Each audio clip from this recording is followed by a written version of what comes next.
optimal minimal. At this altitude, I can run flat out for a half mile before my hands start shaking.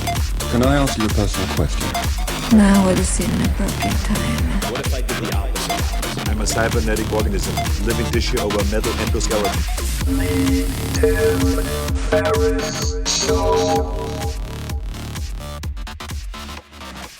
This episode is brought to you by AG1, the daily foundational nutritional supplement that supports whole body health. I do get asked a lot what I would take if I could only take one supplement. And the true answer is invariably AG1. It simply covers a ton of bases. I usually drink it in the mornings and frequently take their travel packs with me on the road. So what is AG1? AG1 is a science-driven formulation of vitamins, probiotics, and whole food sourced nutrients. In a single scoop, AG1 gives you support for the brain, gut, and immune system. So take ownership of your health and try AG1 today. You will get a free 1-year supply of vitamin D and 5 free AG1 travel packs with your first subscription purchase. So learn more, check it out. Go to drinkag1.com/Tim. That's drinkag1, the number 1, drinkag1.com/Tim. Last time, drinkag1.com/Tim. Check it out, Tim. Hisashiburi janeka. This is Tim Ferriss, and welcome to another episode of The Tim Ferriss Show. By the way, long time no see, literally in Chinese is exactly the same. 好久不见. 好久, long time, 不见, no see. Anyway, I digress. The Tim Ferriss Show is about deconstructing world-class performers to tease out the habits, routines, favorite books, workouts, etc. that you can use. And we talk to people from all walks of life: chess, entertainment, athletics, military, you name it. This time around, we are going to name someone who has previously only gone by a pseudonym in this podcast. We called him Victor, I think, in the episode where Naval, Ravikant, and I spoke about this mythical-sounding Polish weight trainer, world champion, world record holder who had helped us to completely revolutionize our bodies. And now you're going to have a name, Jerzy Gregorek. Who is Jerzy? Well, Jerzy Gregorek immigrated to the U.S. together with his wife, Aniela, who also holds multiple world records, from Poland in 1986 as political refugees during the Solidarity movement. And an accomplished athlete, he subsequently won 4 world weightlifting championships, that's Olympic weightlifting, and established 1 world record. In 2000, Jerzy and Aniela founded UCLA's weightlifting team, becoming its head coaches. They're the co-creators of the Happy Body program, which everybody should check out, thehappybody.com. Jerzy has been mentoring people for more than 30 years, and the case studies will blow your mind. We talk about a number of them in this episode. In 1998, Jerzy earned an MFA in writing from the Vermont College of Fine Arts. His poems and translations have appeared in numerous publications, including the American Poetry Review. His poem, Family Tree, was the winner of Amelia Magazine's Charles William Duke Long Poem Award in 1998. So he is a killer. He can do full ass to heels Olympic snatches with a loaded barbell on an Indo board that is a wobble board. And he is currently, I would say, 62, maybe 63 years old. We'll get into it. And Naval, who introduced me to Jerzy, traveled down with me to his house and his gym. Naval Ravikant, at Naval, Naval on Twitter, is the CEO and co-founder of AngelList. He previously co-founded ePinions, which went public as part of shopping.com, and vast.com. He is an angel investor and has invested in more than 100 companies. He's one of the best investors in Silicon Valley. I call him all the time for advice, and he has been involved with more than a few unicorn mega successes. His deals include Twitter, Uber, Yammer, Postmates, Wish, Thumbtack, and OpenDNS, which Cisco not long ago bought for $635 million in cash. So Naval and Jerzy, two of the most intense people I know, and we have a 3-person conversation over Marco Polo black tea, which is Jerzy's one and only favorite tea. So please enjoy this very wide-ranging conversation with the most intense Jerzy Gregorek. Jerzy, welcome to the show. Oh, thank you. Thank you for having me. So we're sitting here with Jerzy, aka Victor, and Victor was the name that Naval and I came up with to disguise Jerzy previously. And we're sitting here at his home, where he also has his gym about, I would say, 100 feet from where we're sitting. in a separate building. Naval, welcome back. Thanks for having me. Yeah, the previous episodes we recorded were great, but the number one follow-up question I always got was, who's Victor and what's the morning workout routine? So we're here with Victor, aka Jerzy. I like Victor. It goes to victories. Yeah, Victor and victory. And we were talking earlier about how losing is not fun and you must win. Yeah, must winning do is everything required to win. fantastic. So I was hoping maybe you could talk about, Jerzy, a little bit. A video we were watching earlier. We were watching a video, I think, of one of your clients. He was 74. Is that right? He has Right. 2 hip replacements and a shoulder replacement. And he was doing high-speed snatches, All Olympic right. snatches, faster than I can certainly even attempt to do them. How do you get someone in that condition to be able to do something like a snatch? So he came here 10 years ago. He was 64. And he was in pain. He was fat.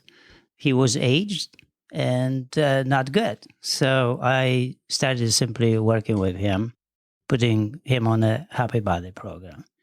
And try first to recover his flexibility. So his flexibility was my first aim. So in about a year, he gained all the flexibility, and I brought him from 20 inches squatting on a bench to 19, 18, and 16, and 12, and finally he could do the whole thing. So then I started really working with him on the full squat press. And then took about a year, and he could do actually the movement. This is where you squat into the bottom position and then press the weight overhead. Yeah, you squat, you press, and you stand up. So that position requires complex flexibility because you have to be flexible in the ankles, you have to be flexible in your hips and hamstrings, and the spine has to be arched, and so the shoulders are not really getting any pressure, and the arms are straight up, vertical. So it's beautiful movement. So if you do this movement, you can do anything in life, yeah? But squat press is a static movement, so it is not yet dynamic movement. And life sometimes requires from us dynamic movements, right? So about 2 years ago, I started working with him with dynamic movement. So it's about 8 years, and then I brought him to this full capability, flexibility, like 1 year old. He's in that place. Amazing. So, with 2 hip replaced and shoulder. So he was limited, but it didn't really matter at all. So I adapted to his problem and then made, inch by inch, his body better and more flexible.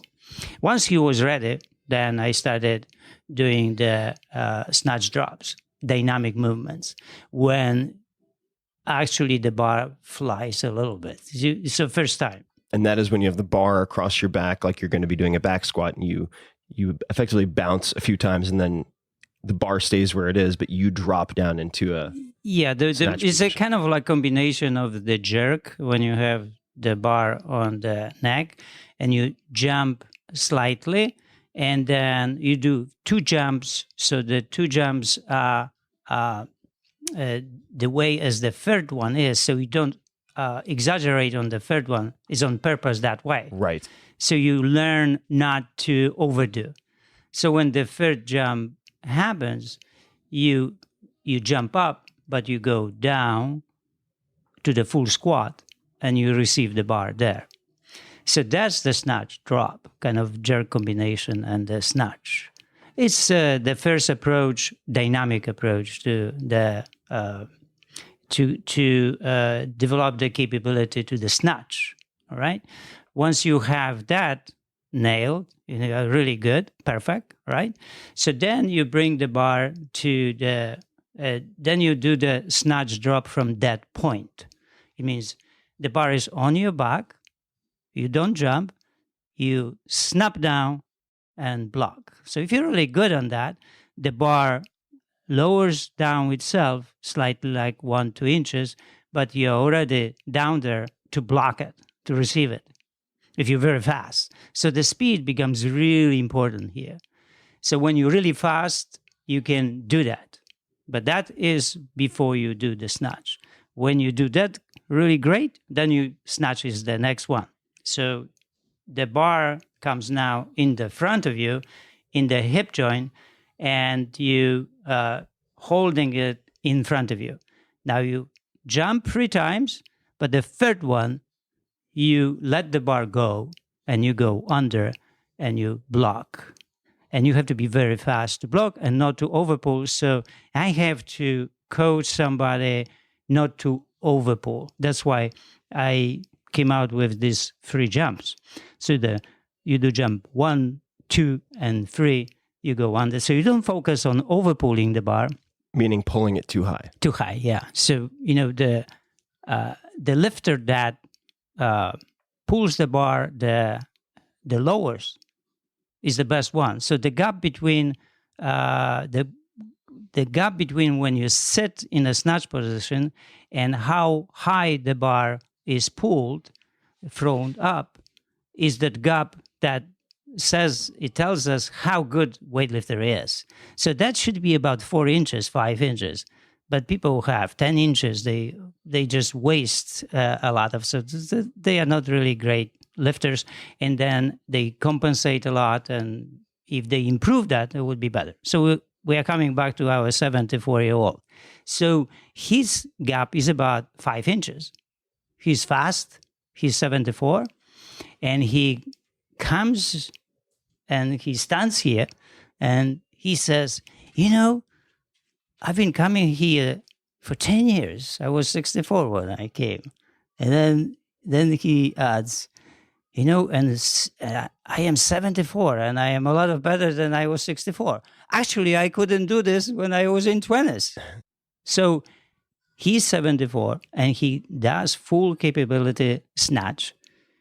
So you can imagine that he can do anything in his life. It really doesn't matter. He can ski, he can do golf, whatever, because that is the most difficult really movement on this planet.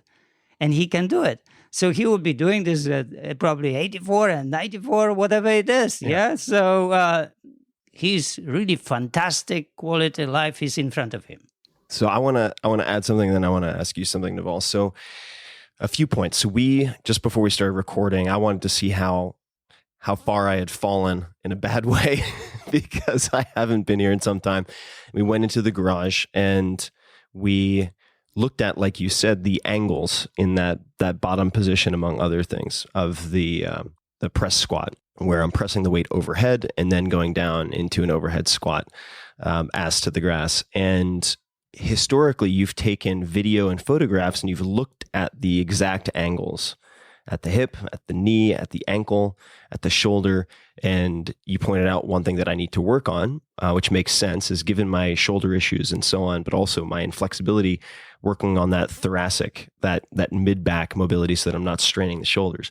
What I find so fascinating, one of the many things I find fascinating about your approach is, and we're going to come back to this, but I'm going to go to Naval next, is that you are very good at micro progression.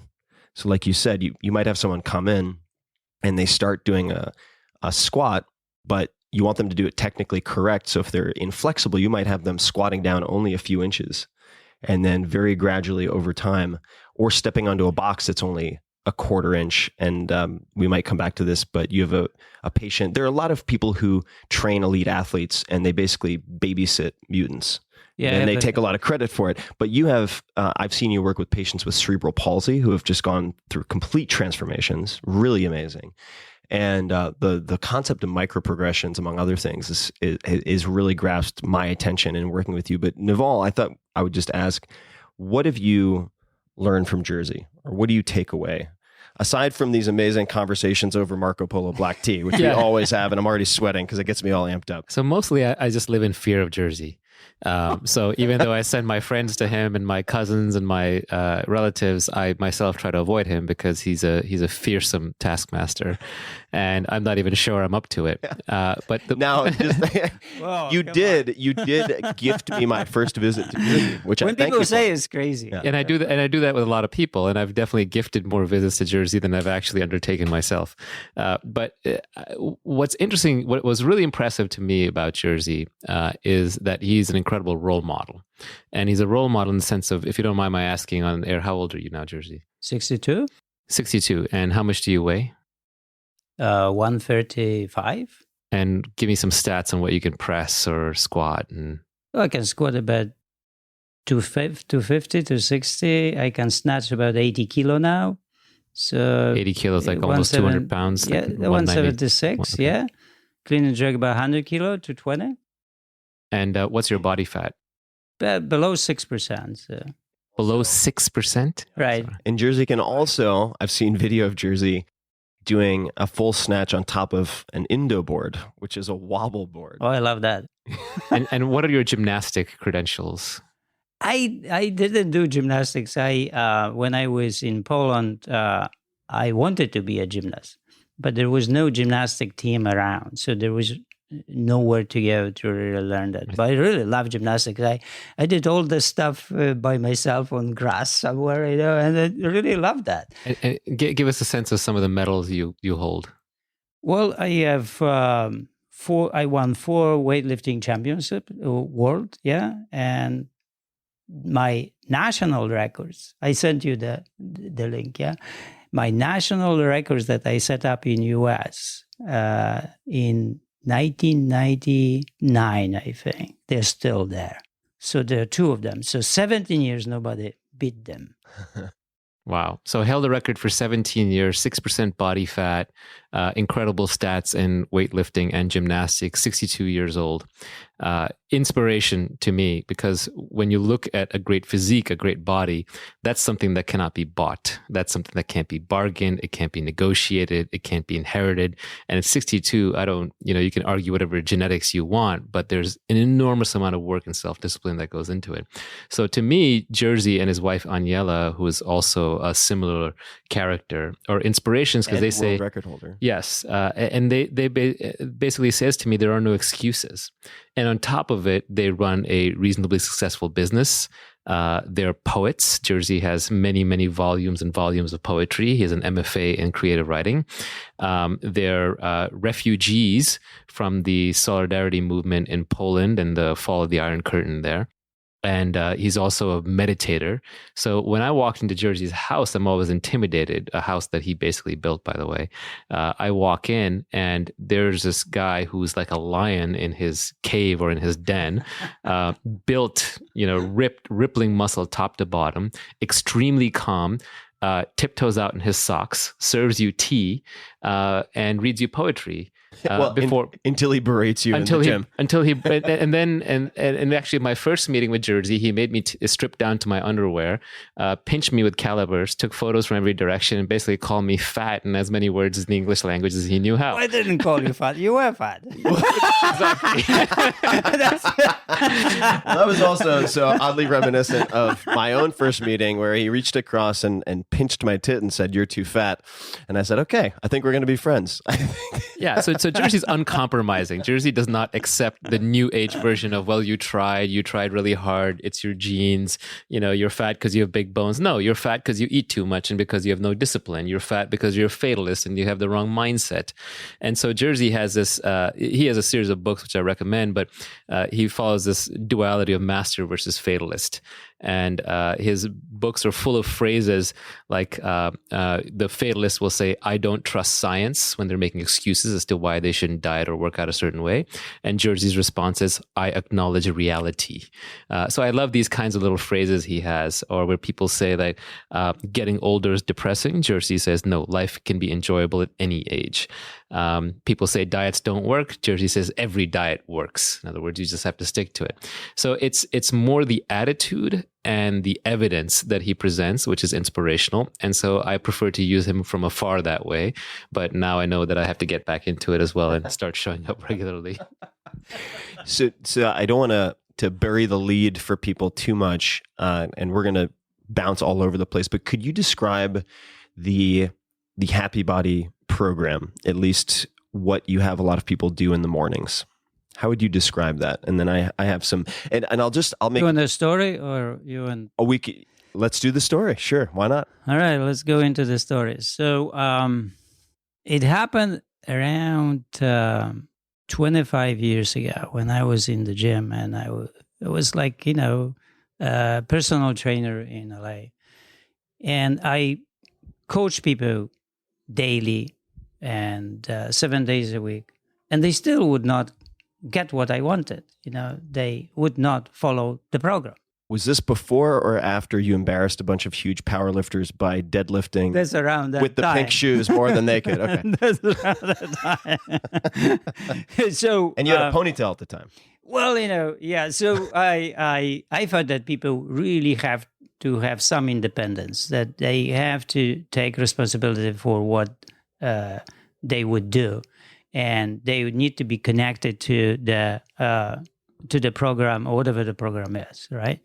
So I thought, okay, we need I need to detach myself from them, and I need to create something that they could follow, has to be measurable, has to have everything what they would need in their life from the program to have a good life forever, right?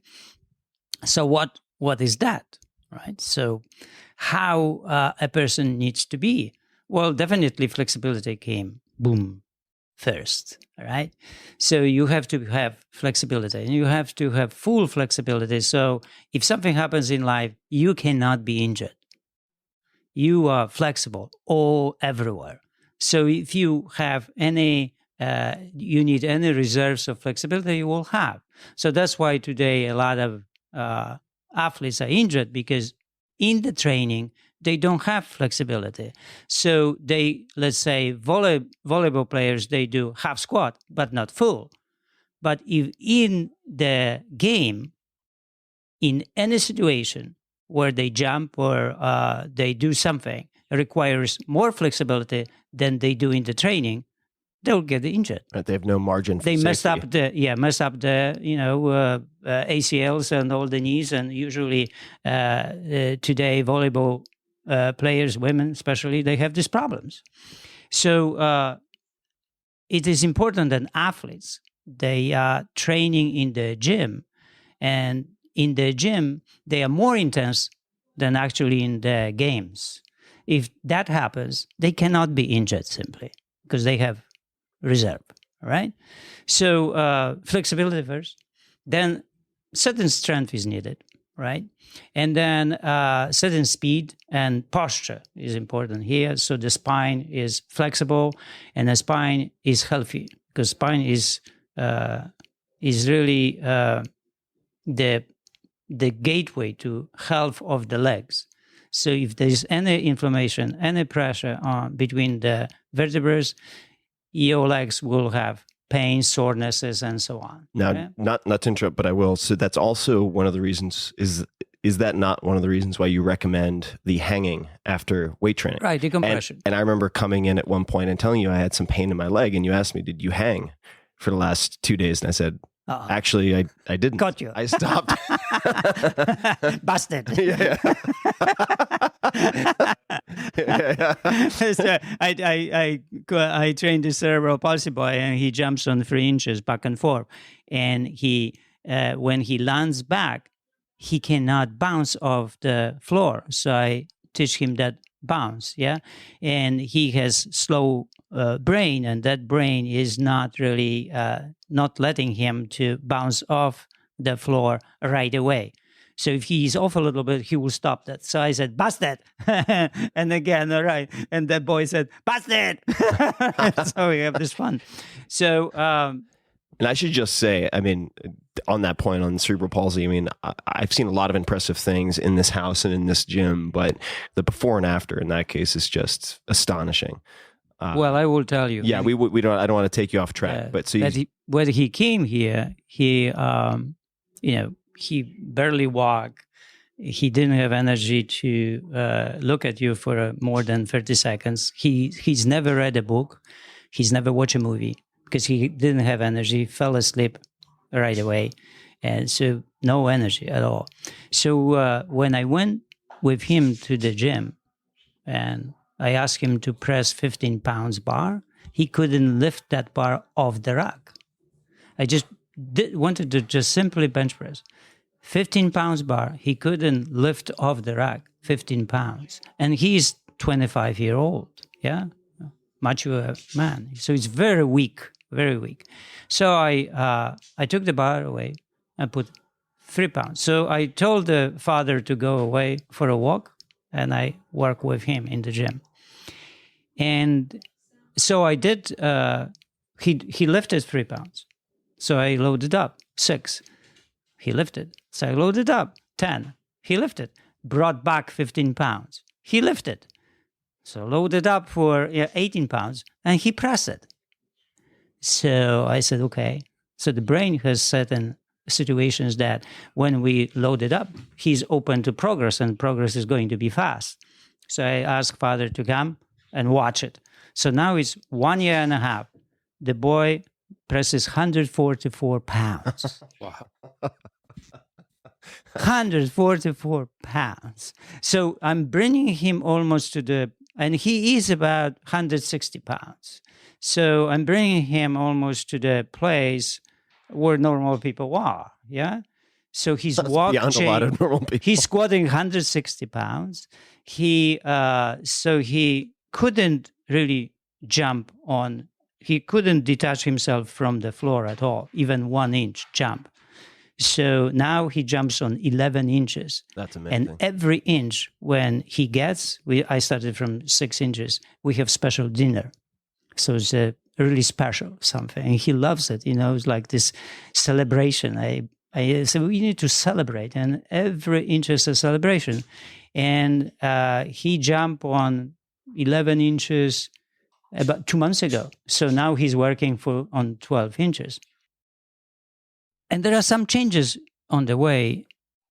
Interesting. Like one day after half a year when I trained him, his father said, he spoke to me in the car. And I didn't know how to relate to it. He said, what does it mean? I said, because he was always sleeping. And today when we drove, he noticed a car. I said, really? Okay. So I asked Tajan, what was the car? I don't know. So I asked him, okay, next week, see the car and tell me what car it was. So he came back and said, did you see a car? Yes. What was it? Prius. I said, okay. So next week, I asked him about the color and who was the driver, how old was the driver, driving license. And he started really remembering more things, right? And his energy was better, and he started talking. And about 1 year after, the father said, we had conversation first time in our life. I said, wow. And then, so the father said, before that, it was only about, it's time to go to bed, or it's time for dinner. And that's for 25 years. We didn't have any talk. Today, the boy is in the college. The boy reads books. The boy writes.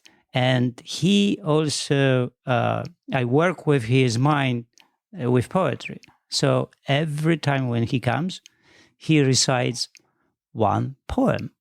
And then I analyze the poem to see if his logic works. And now we are third time already with the book, and his intelligence, his way of capturing the meaning of the poem improved so much within 1 year.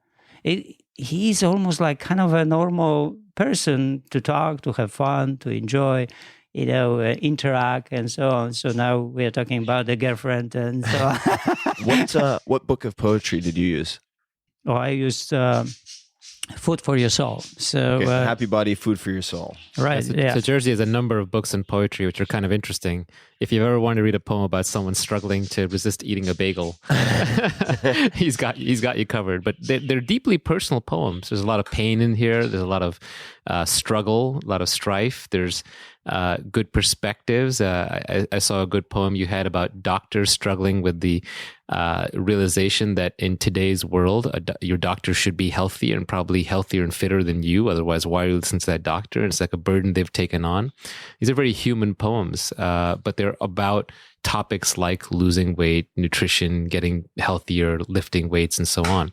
Why did you get into this? Why is this your medium, and how has it served you? Just to pause, can we come back to that? Yeah. Just because I interrupted you asking about your client, but we were talking about happy body. And so I just want to make sure we get to happy body. And then we're going to get to... We'll nail it. No, then we're going to come back to the poetry. So you talked about flexibility, you talked about strength, you talked about speed and spine and posture. So you talk about your coaching and how your body improved.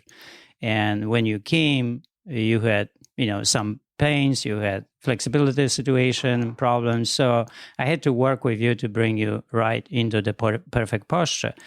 Perfect posture means you have the bar above your head, and you can go down and up vertically without any compromises on your joints.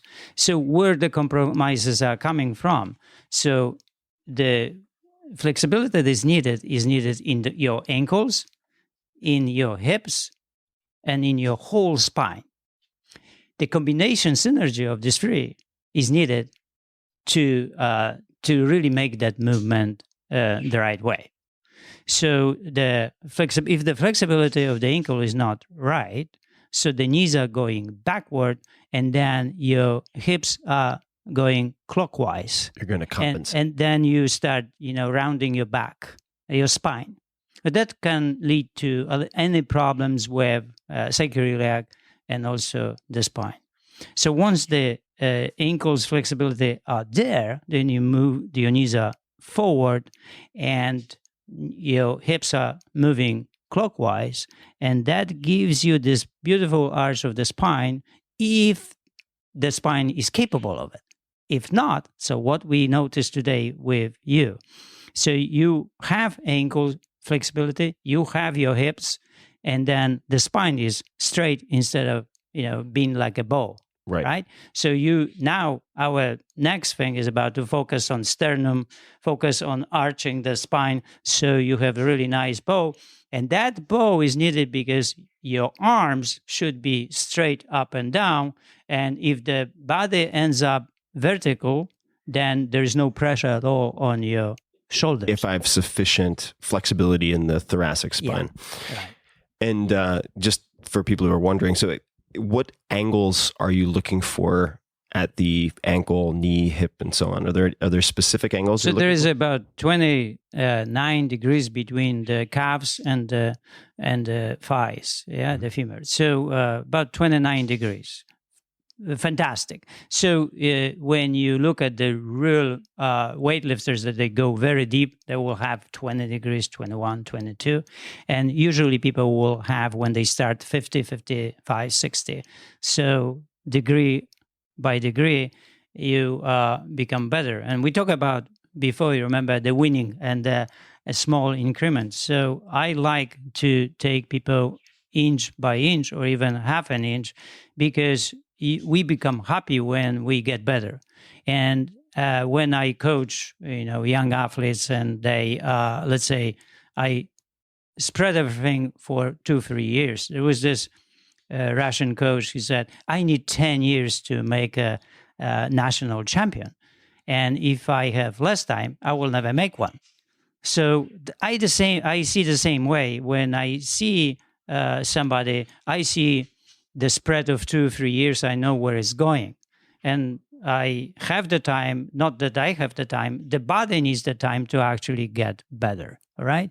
Because I follow what the body's adaptation is. So let's say you lift 200 pounds and another one is 201, right? And I watch how it is. The lift should be should not use all the powers that you have when you break records. You should have some reserves, like 1% or 2%. If you break that way, that the body has the capability to adapt, and the whole training becomes fun. It's fun to attack records when you have a little bit reserve, even though there are your records. So increments should have reserves, and the progress should be set up that way, so you don't burn yourself out and you wait for the adaptation. And so a couple of things real quick. First is that as a prescription for me today, right, I'm going to be doing a press squat, which is where I'm standing, bar on my back as if I'm going to do a back squat. I press it overhead, and then I drop down into an overhead squat, kind of ass to the floor. And I'm going to be doing 1 repetition on every minute for 40 minutes. Right. And just to give people an idea of what a component of my training is going to be, and I'll be doing that every 3rd day. The Happy Body program that Naval and I have both done in the morning, I'd love to dig into some of the details of that. And specifically, one of the breakthroughs for me with that program was not holding stretches for too long. And I remember going into a number of different stretches. As an example, there's one, and we can't do it full justice via audio, of course, but where you're laying on your back, your legs are completely straight, toes pulled back, and you reach up effectively past your toes with your hands or towards your toes, depending on your flexibility. And I remember, and then you would hold it for, say, half second, a second, and then come out of it, and you would do say 6 repetitions of that. And I remember then, months later, that was the only stretching that I was doing, was that type of stretching in different positions. And I went to a yoga class. I hadn't taken any yoga classes. And it was the first time in my life I was the flexible guy in the yoga class. And it just blew my mind. Well, I have yoga teachers here, and they really become flexible, and they go to teach, and they are a lot of better than before. So how is the program composed? This morning program that you have a lot of people do. So again, we just stop on where we were going, but there are 18 exercises in the system. That about six exercises are in a sequence. There are 3 sequences. The program works that you go from one to another exercise in a sequence of 6. But the first sequence is the easiest one. So vertically, the program is designed to make you more flexible. So when you go to sequence 2, it requires more flexibility. And sequence 3 is the final. So when you see the final squat, in the first sequence, the exercise number 5, power tower. So that is the most difficult exercise in that whole 18 exercises. Everything is created and designed to be able to do that. That's the one when you actually do it perfectly, you have capability to be Olympic weightlifter. You can go and do Olympic weightlifting. And if you have this capability, then you can do Olympic weightlifting, and everything will be easy for you. Any skills. People cannot get Olympic weightlifting skills because they are not flexible. You cannot ask somebody who is not flexible to enter the flexibility points that he cannot simply. All right. So now you have the whole program, and the program deals with any possible joint that needs to be flexible, and the program deals with also the strength that is needed, right? The coordination that is needed, and every exercise now has 6 different beats. So the system is also mindful and meditative. The whole program is designed to be meditation. And not only that you are getting flexible, not only that you're getting strong, but also you stress release, you meditate, and you calm down. How is it designed? So now you have one exercise and you have 1 repetition. So I introduce singularity of the brain. It means you do one thing at a time. That's how mantra is. You don't two, you do one. So in the happy body, when you do, let's say, press, or you do the exercise you describe, you lay on the back and you are reaching, yes? Mm-hmm. So first is inhale, and you focus on inhale. Inhale becomes everything, becomes just one thing that you do. Then you flex certain parts of the body for stability. And then the third is the lift. Always you are lifting. The fourth is coming, the stretch. And this, in the stretch is the stretch. You're reaching for something. You're reaching for more each time. The program also is designed to be progressive, to be to deliver progress, and not just do exercises and be mindless and do every time the same thing and not get better over time. You're supposed to be better, like you dance tango, and every year you're a better dancer. But you can dance tango without getting better, sure. Right? So you have to somehow be open to that, reaching and be better, and measure everything so you know you're getting better. That happy body system is created to deliver to you the messages every place and every time that you are getting better. And it's measurable, and it's imaginable. So you can imagine everything, and you can keep the data. After a while, of course, the data becomes so organic that you don't need navigation if you're on the ocean and you want to go from one island to another one, because it's organic. You know where you are. So when you have the system that is that way, and you do that system every day, right? Then it creates this capability of knowing that you push too much, that you are sore, where, or when you are sore, how to eliminate, and so on. So coming back to the one repetition. So you are reaching, and then you are lowering the weight is number 5, yeah? And number 6, you are exhaling, releasing the tension. So 6 things you do in every repetition, right? But everyone is single and separate. So the mindfulness is 100% on what you do. You're not thinking about your dentist appointment during this time, or you're not listening to the music or something. After a while, you can, because you are so aligned with it, right? But it's better not to, of course. So the whole thing is designed to be mindful, and meditation happens as well. So sometimes people leave the gym and they're spaced out. They don't know what happened.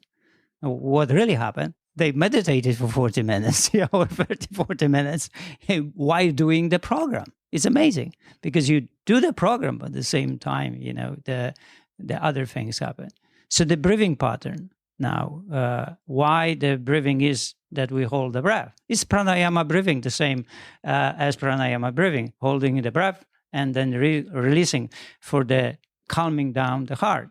So when you inhale, you also, like in weightlifting, when you inhale, you tense the body, and then you lift and you hold the breath. We don't even know that we hold the breath in tennis as well. So when you are just really, before really hitting, you hold the body. The body is really tough, yeah, tight. And then hit happens, and then release happens. Yeah, I mean, it's in a split of the second, but in that split of the second, it happens. So in when you do, let's say, jerk in weightlifting, you hold the breath. You inhale, tight the body, you go down, you throw the body, you relax completely the body system, you go under, you block, you stand up. So every repetition in the happy body is created that way. Also, it is created to deliver the joy, the pleasure of doing it. And you have to really get it that way. So when you speed up a little bit, you are passing the time, you're becoming more, your anxiety is increasing, and you stop liking it, and you want to finish. So that's a really terrible brain. So when it happens to you, you slow down. You become slower and you start enjoying the movement. Every breath, every tension, every movement, you lowering, you reaching for something, you love it, you enjoy it. Once you get it, once you get to the pleasure, you want to repeat the pleasure and repeat the pleasure and repeat the pleasure. That's how training's supposed to be. All anaerobic athletes are that way. They love this training. They are not exhaustive training. It's hard. It's not, like a marathon runner that you run and exhaust yourself. No, in a power training, everything is pleasurable. Even though you lift 300 pounds, but you are ready for it. You are aligned with it. You have some reserves. So you do something like a gymnast would do, 2 flips or whatever it is, and loves it. Yeah. So the same way you should train the happy body. So, question for you now to get back to what Naval brought up, because I've been curious about this for a long time, and I want to know the answer. You're very well. All right. So Naval always says, "Jerzy, God, that guy's so intense," and then Jerzy says, "Oh, Naval, that guy's so intense."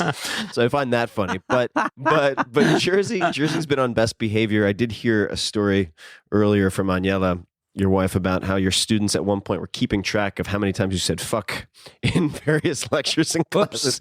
Oops. But you're a very intense guy. You're a very competitive guy, very data driven also. I remember how important that has been when we've trained together, keeping track of all of the numbers. How did poetry come into your life? It seems to be such a big part of your life.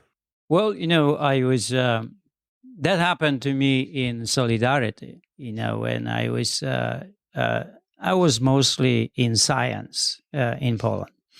And when I was in Warsaw, I studied fire protection engineering. Protection engineering? Right. And in my 4th year, just before finishing the school and working on my master's, it was 81. And that was the time when Solidarity and the government were really fighting. Can you describe for people what is Solidarity? Or what Solidarity was the union that was formed in 1980. And it was the first free movement in Poland and was allowed to be legal. So when Solidarity was formed very fast, there were 11 million people in Solidarity. So the whole movement was to free Poland from Russia, from communism, really. Yeah. So I was in the 4th year now, working on my master's, and somebody came, because I was the leader of the whole school, and there were 400 firemen, students as well, firemen, inside. So every year about 100. So somebody came to me and said, they are working on changing the law for the school. So I said, what are you talking about? So he said, I was at the meeting with Solidarity, and they said that they're going to make the school paramilitary only. I said, so what does it mean? He said, well, it means that they want to use fire protection, the whole industry, to fight the demonstrations. And demonstrations were at that time really high. So a lot of people were on streets, and in Warsaw could be 500,000 people on streets and demonstrating, against whatever regime was at the time. So I said, okay, so what could we do? And then so they wanted the fire engineers to use, say, water hoses and things. Yeah. All the engines color the water, let's say, spray and catch people later with that colors and so on. It's just everything is. Solidarity was looking for more power, and government as well. So here, government thought about doing that. They wanted you on the government side to fight the anti-communist demonstrations and uprisings. They wanted you to switch sides and bring your students with you. Well, the whole point for me was not really. I said, okay, we have to go to Solidarity people and talk about. So I went and I talked in physics to two teachers. And we discussed it. And then, you couldn't imagine strike in fire protection academy because it's just, it's impossible almost, yeah. But also it's possible. So we discussed that, and then as the things were progressing, we started aligning ourselves with the students' strike in Poland at the same time. It's just mess everywhere. Just 81, just before the Jaruzelski attack, the whole Poland, and it was the time when everything went underground. So we started this strike, and then after 10 days of negotiations with the government decided to take us down. And they drove tanks into the academy, took us by force, and changed the name of the school. And then they would ask everybody to sign allegiance to the school back. Right? I have some poems about that, so I can read if you want. So that, and then you could go back. So 400, yeah, and of course the whole country and fire departments were on strike as well. So it's just everywhere. So they asked us to sign allegiance to the school back. So I didn't sign. So, and about other 80 didn't. About 300 something signed, went back to the school they wanted to form. So that time, after that, I was underground. So I took the position of looking after other 80 and IT, and our place of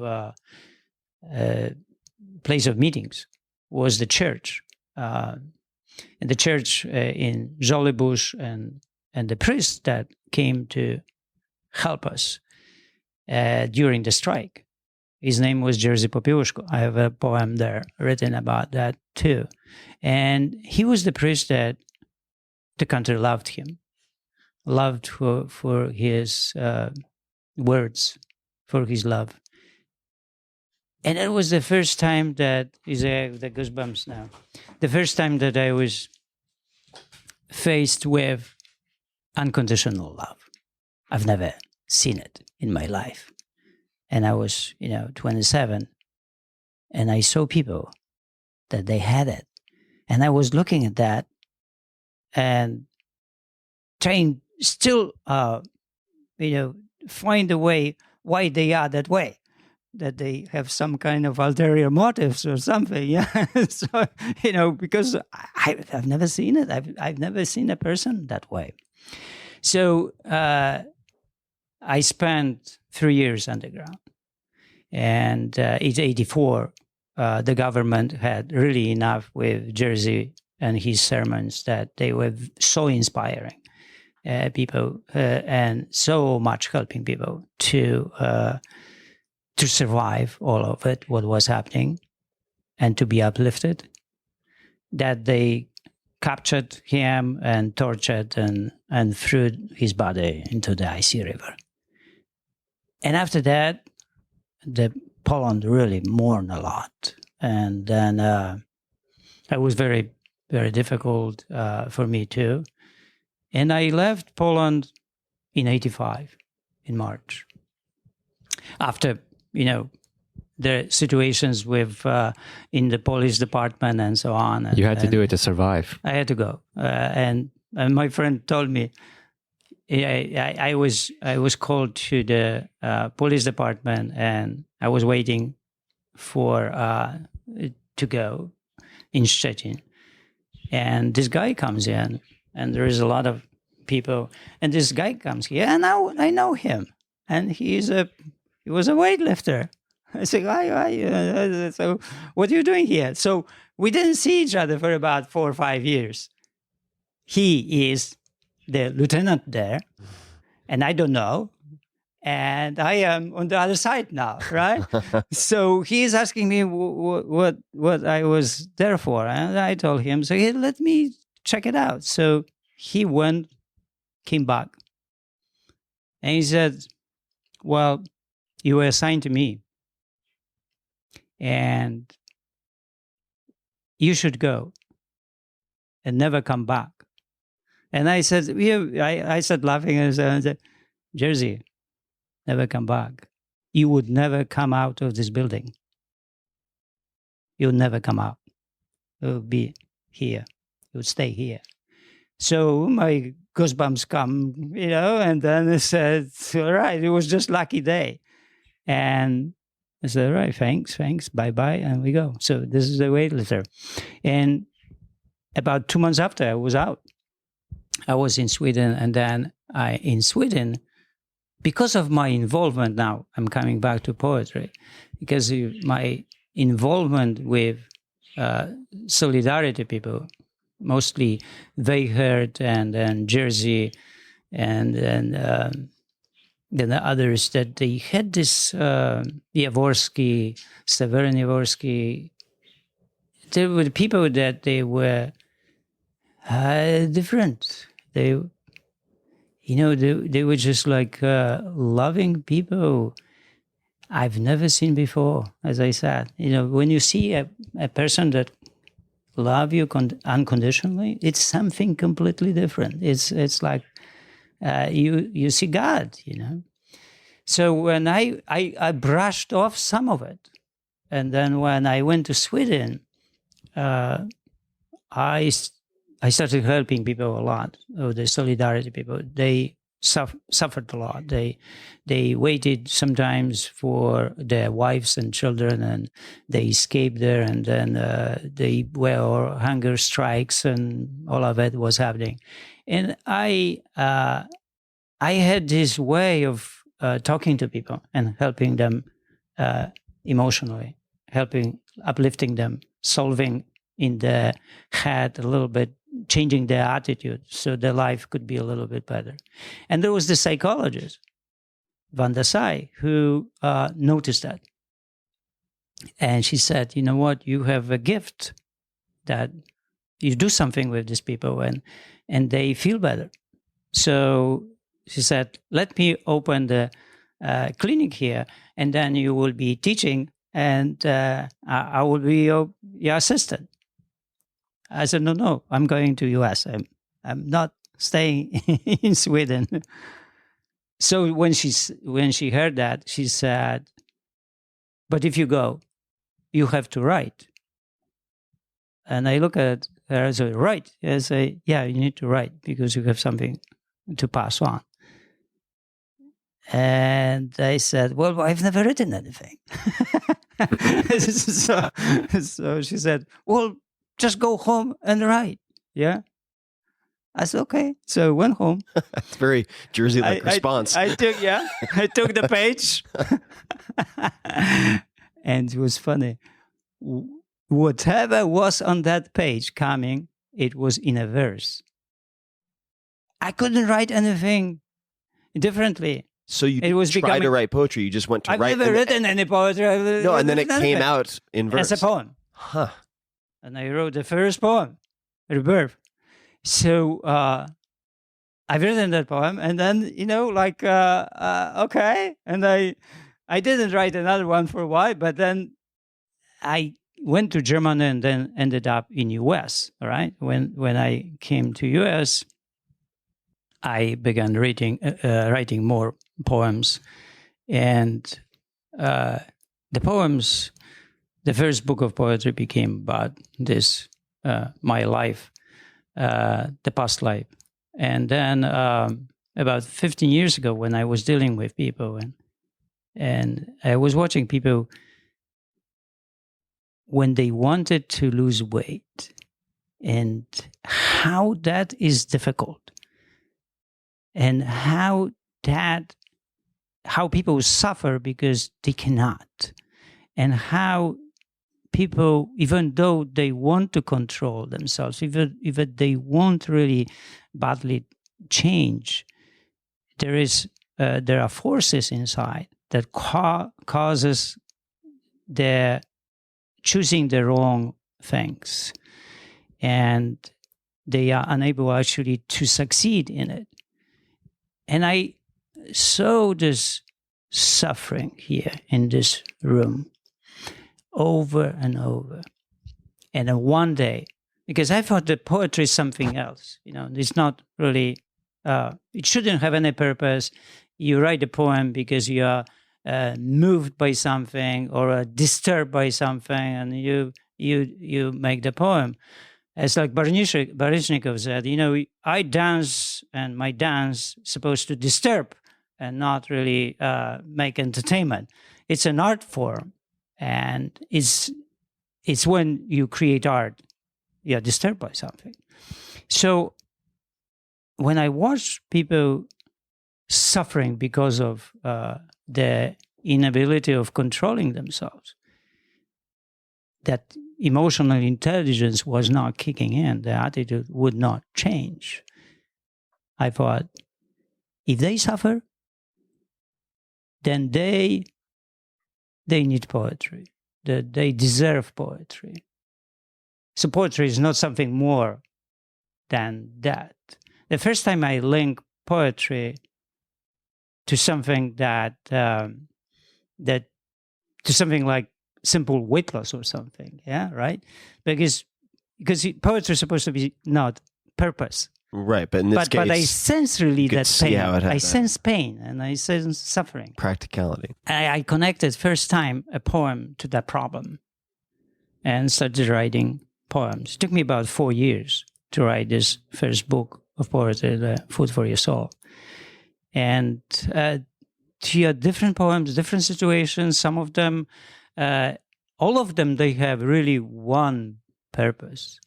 All of them, they talk to the person and they try to connect to that place in a person to come out of the situation positively. Mm-hmm. So to come out, to solve the problem and become positive and constructive. So every poem has this movement inside. I can read you now a poem, give you the story. Yeah. Which you want me to grab the first book? Yeah, grab the book. All right. Let me read it. And I will tell you the situation. Yeah, it's just the first poem. Do you remember what your very first poem you wrote was about? The one that came out in verse when you were just trying to write? I remember, but I cannot recite it. Oh, no, but what was it about? Or about change of the you see, that poem was about the journey and about becoming a good person. Mm-hmm. So the person that is this enlightened person, the good and kind person. When I sent this poem to Poland, Aniela loved it. And my mother thought that I got crazy. That I lost my mind. It's also, I don't want to take us down a separate track, but it's also worth noting that Aniela, so you're married at the time with Aniela, and she suggested you leave by yourself, right? So they wouldn't think that the family was fleeing. Yes, yeah. So there's a lot they more to that. They wouldn't let us go. Yeah, so we'll probably leave that alone for right now, but let's... What is the poem that you'd like to recite? All right, so I will tell you first the story about this poem. Every poem has a story. So every poem has the time. It's locked with suffering and coming out of suffering positively, right? And do something about that, even though it's extremely difficult. So I just look at people and it's like you do something wrong, you know that you're doing something wrong, and you keep doing something wrong, and it cannot come out of that. Yeah, right. So these are the situations usually that inspired me to write the poem. So this poem is about a woman, a nurse in San Francisco. So I teach the class. I'm in the class, and this is an exercise class, or the happy body. The happy it's body about class. the whole thing. Mm-hmm. We'll go to the happy body because I didn't finish the happy body yet. Okay. Yeah. There's a lot more to it. Actually. Yeah. Right. Yeah. So this woman tells me that she cannot find the time to exercise. I said, we cannot find 30 minutes to exercise? No. And she told me what she does. I said, okay, tell me. So she told me what she does. She has 2 jobs and she has children and she's single and her life is really tough. And when she told me, I just, I couldn't say anything. It's just like, it's really a person that struggles, a person that doesn't have time, right? Okay, but, I'm not an easy to give up on things like this. You have to have time, especially when something is good and over time that brings goodness, you have to somehow find time for it. It has to be the way, but I didn't know what was the way. And I'm driving home from San Francisco and I'm meditating. Something is wrong about that, but I don't know what. I don't know how to grasp that whole situation, how to deal with it.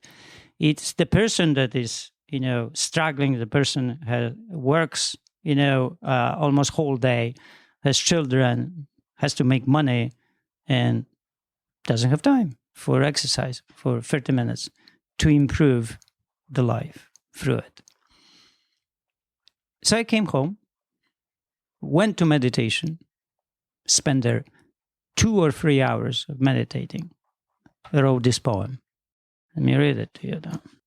So the title is Who Cannot? Every night when I wake up, I walk to the kitchen, and every morning there is still food on my face. How can I stop myself?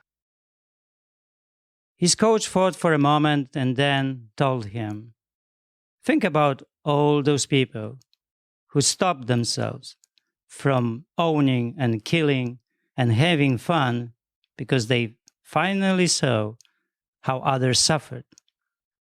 Without them, you would still have slaves, the Holocaust, and a world just for men. Becoming a man like that is your only chance, because there is no one else to force you. Don't you expect too much from me? Do you really believe I can be a man like that? Who cannot? So the poem focuses on great people in life, those who noted that something is wrong, and they would not let it go. They would keep doing, even though whatever it was needed to change the situation. So there were 2 people, 2 lawyers in England who stopped the slavery. And I watched this documentary. They lost friends, they lost money, they lost almost everything.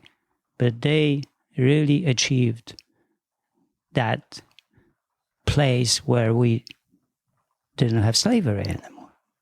Amazing, right? So there is something sometimes in us that we see from the moral point of view, if something is wrong, and we go for it. I came back to San Francisco, read the poem in the class, and people started commenting on it. And it came to the woman, and she said, I will never say I cannot to my children anymore. I will rephrase it, but I will not say I cannot. I see now how painful it could be and how damaging it could be for my children. And I was sitting here and I was thinking really about myself and my time.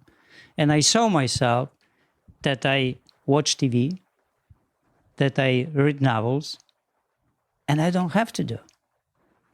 That actually I have time. So you see that the poem helped her to go into finally to her own world and accept that she was doing something that she could stop and she could do something else. And on the cover, I just want to, I think it's worth noting, at least on the cover of this is the Happy Body Mastering Food Choices book. But the diagram, or I should say rather the illustration, is a circle. The circle's cut in half, and one half is white, one half is black, and one half is labeled master, the other is labeled fatalist, and then in the middle there's a small circle, half of which is on either side, and it says choice.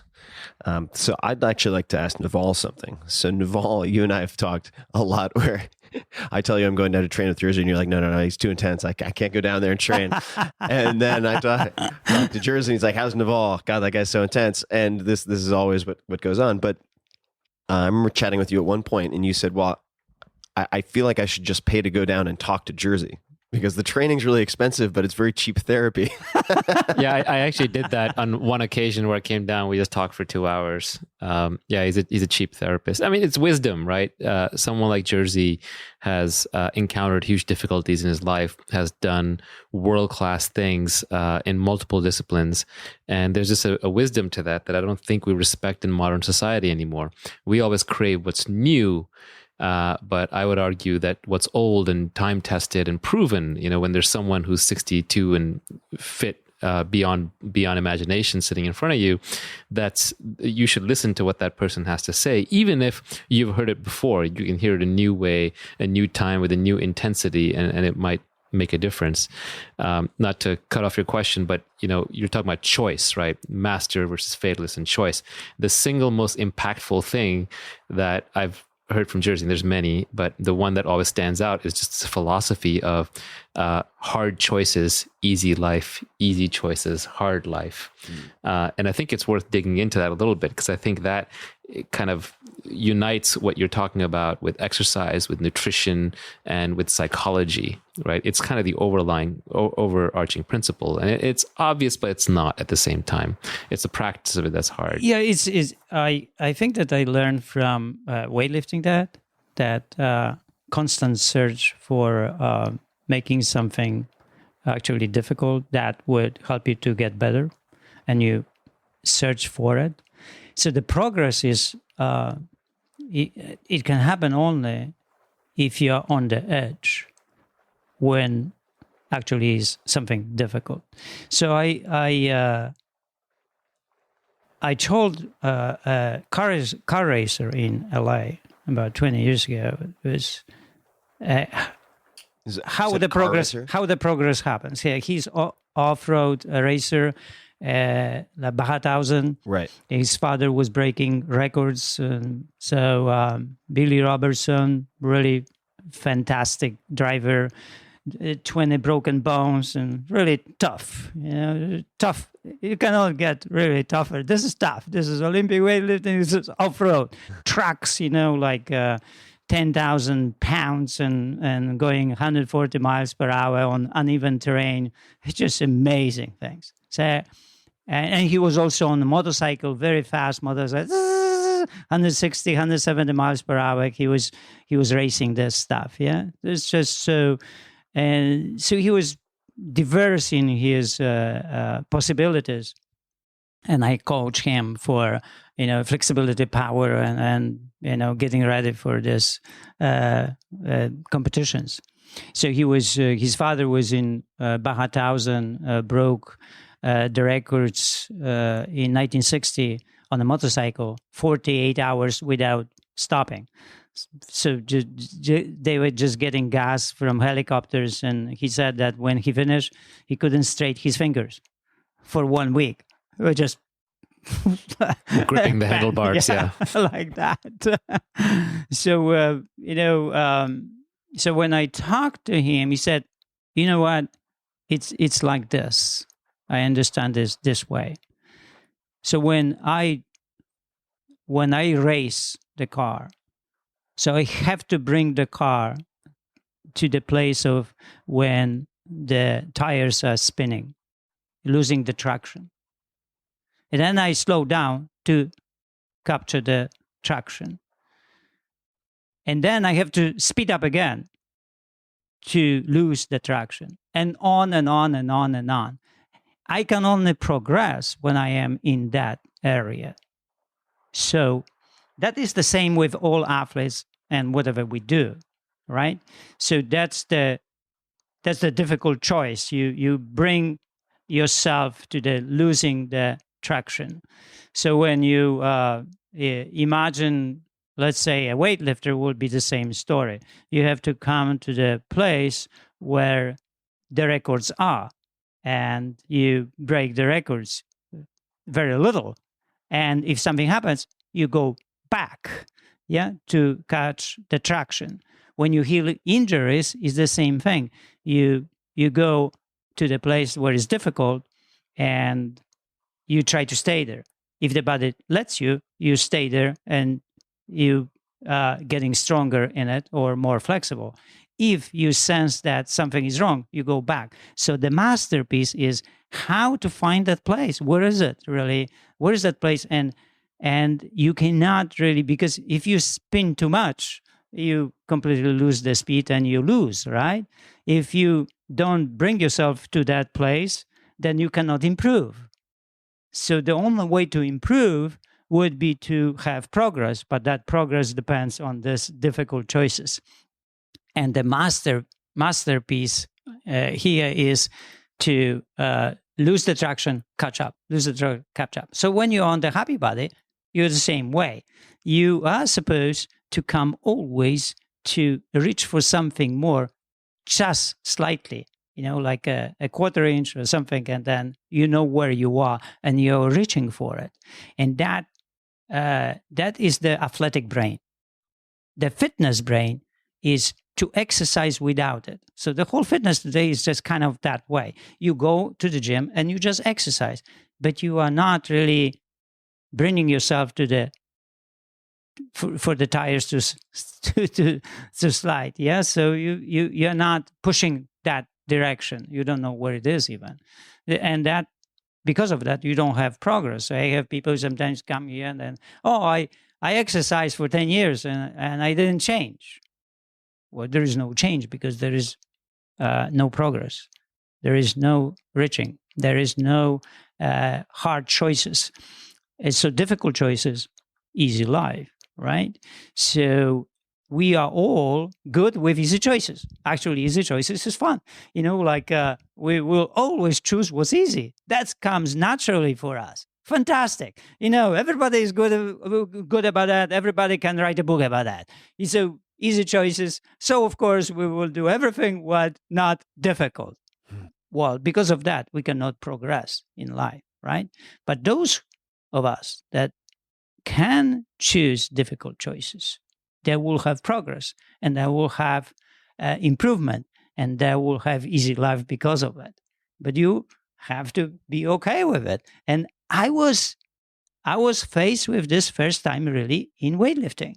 Coach me that way, and I got it that this fine line of searching for difficulties, but that difficulties cannot be too much difficulties. It has to be just slightly, so you get the good feeling, you get better, and then you go to the next day and do the same and get better. And then eventually the quantum shifts happen when you actually progress a lot, right?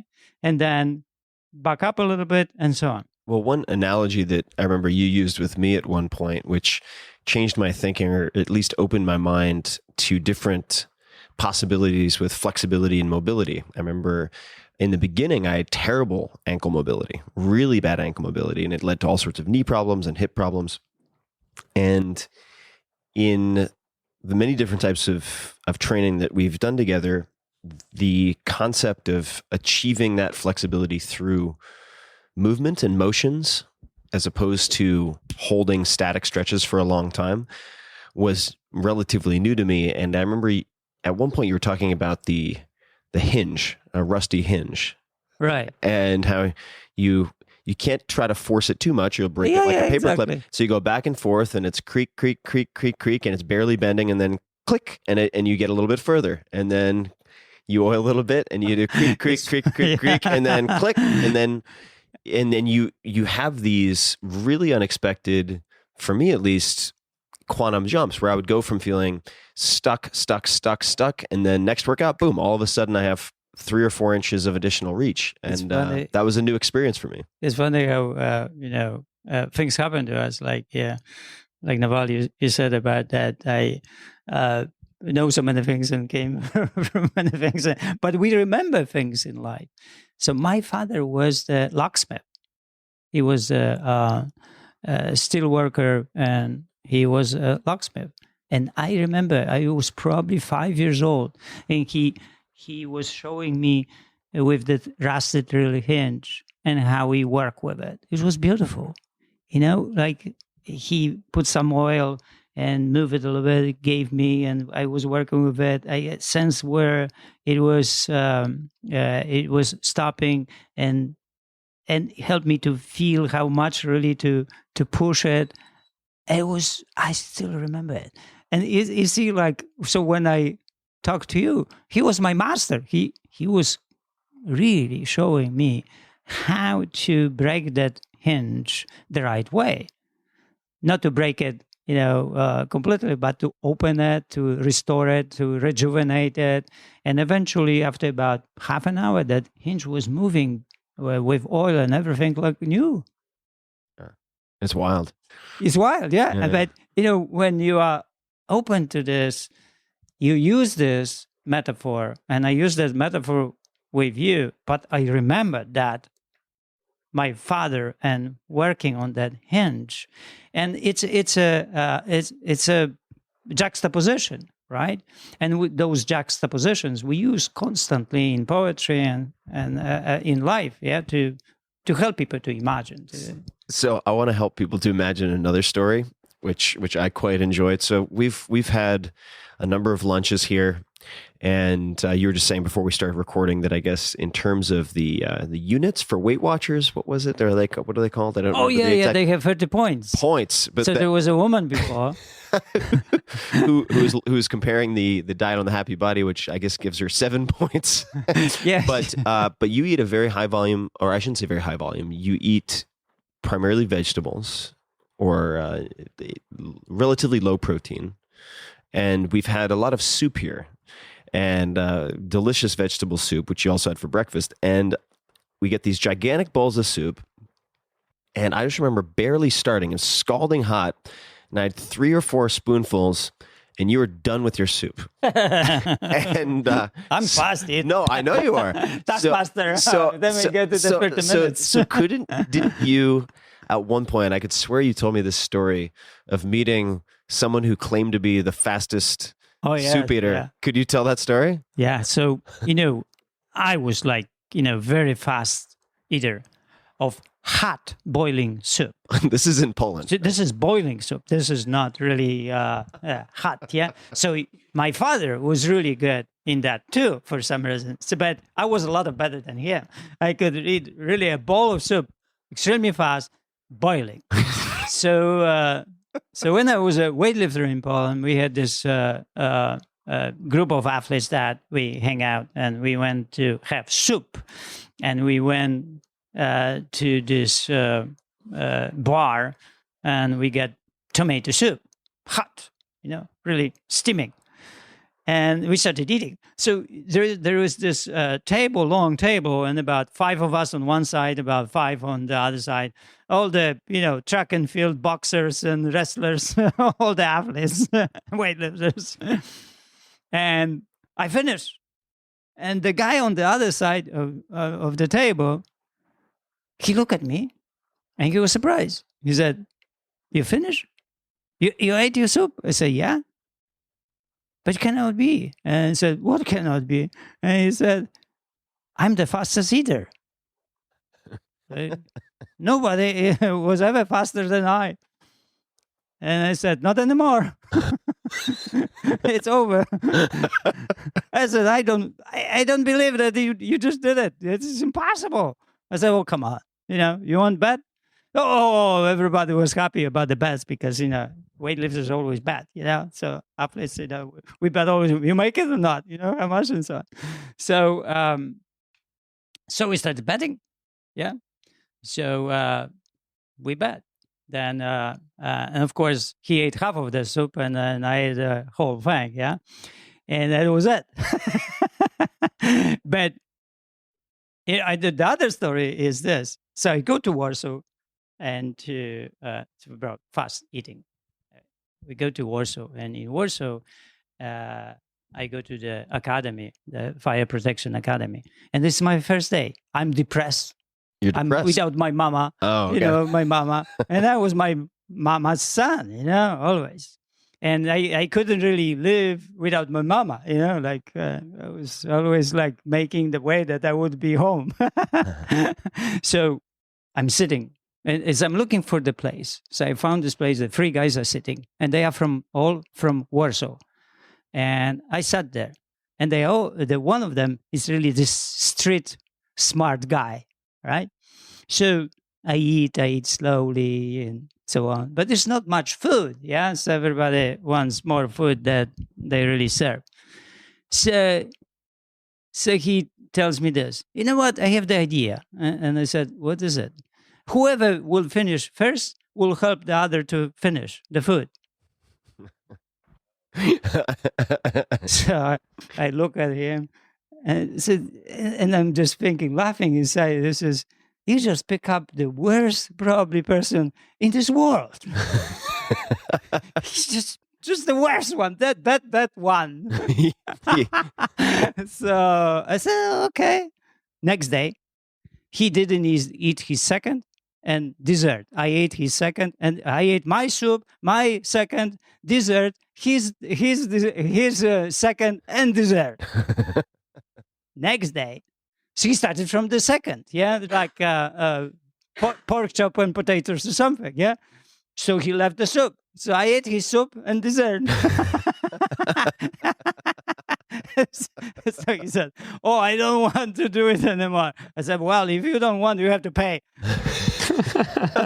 So he paid. It was a lot of money. It was like 2 months of work, but that's he paid. a lot We of money. became really great friends. When we bet, we bet. You know what? One day we were at this Olympic weightlifting seaside during the summer, and they were always bringing food to us. And they brought one day this cabbage stew with meats and so on in this basin, you know, like really big, probably about maybe 20 pounds of it. And then we always wanted to eat more, of course. So my friend Otto, I said, you know, we could eat the whole thing.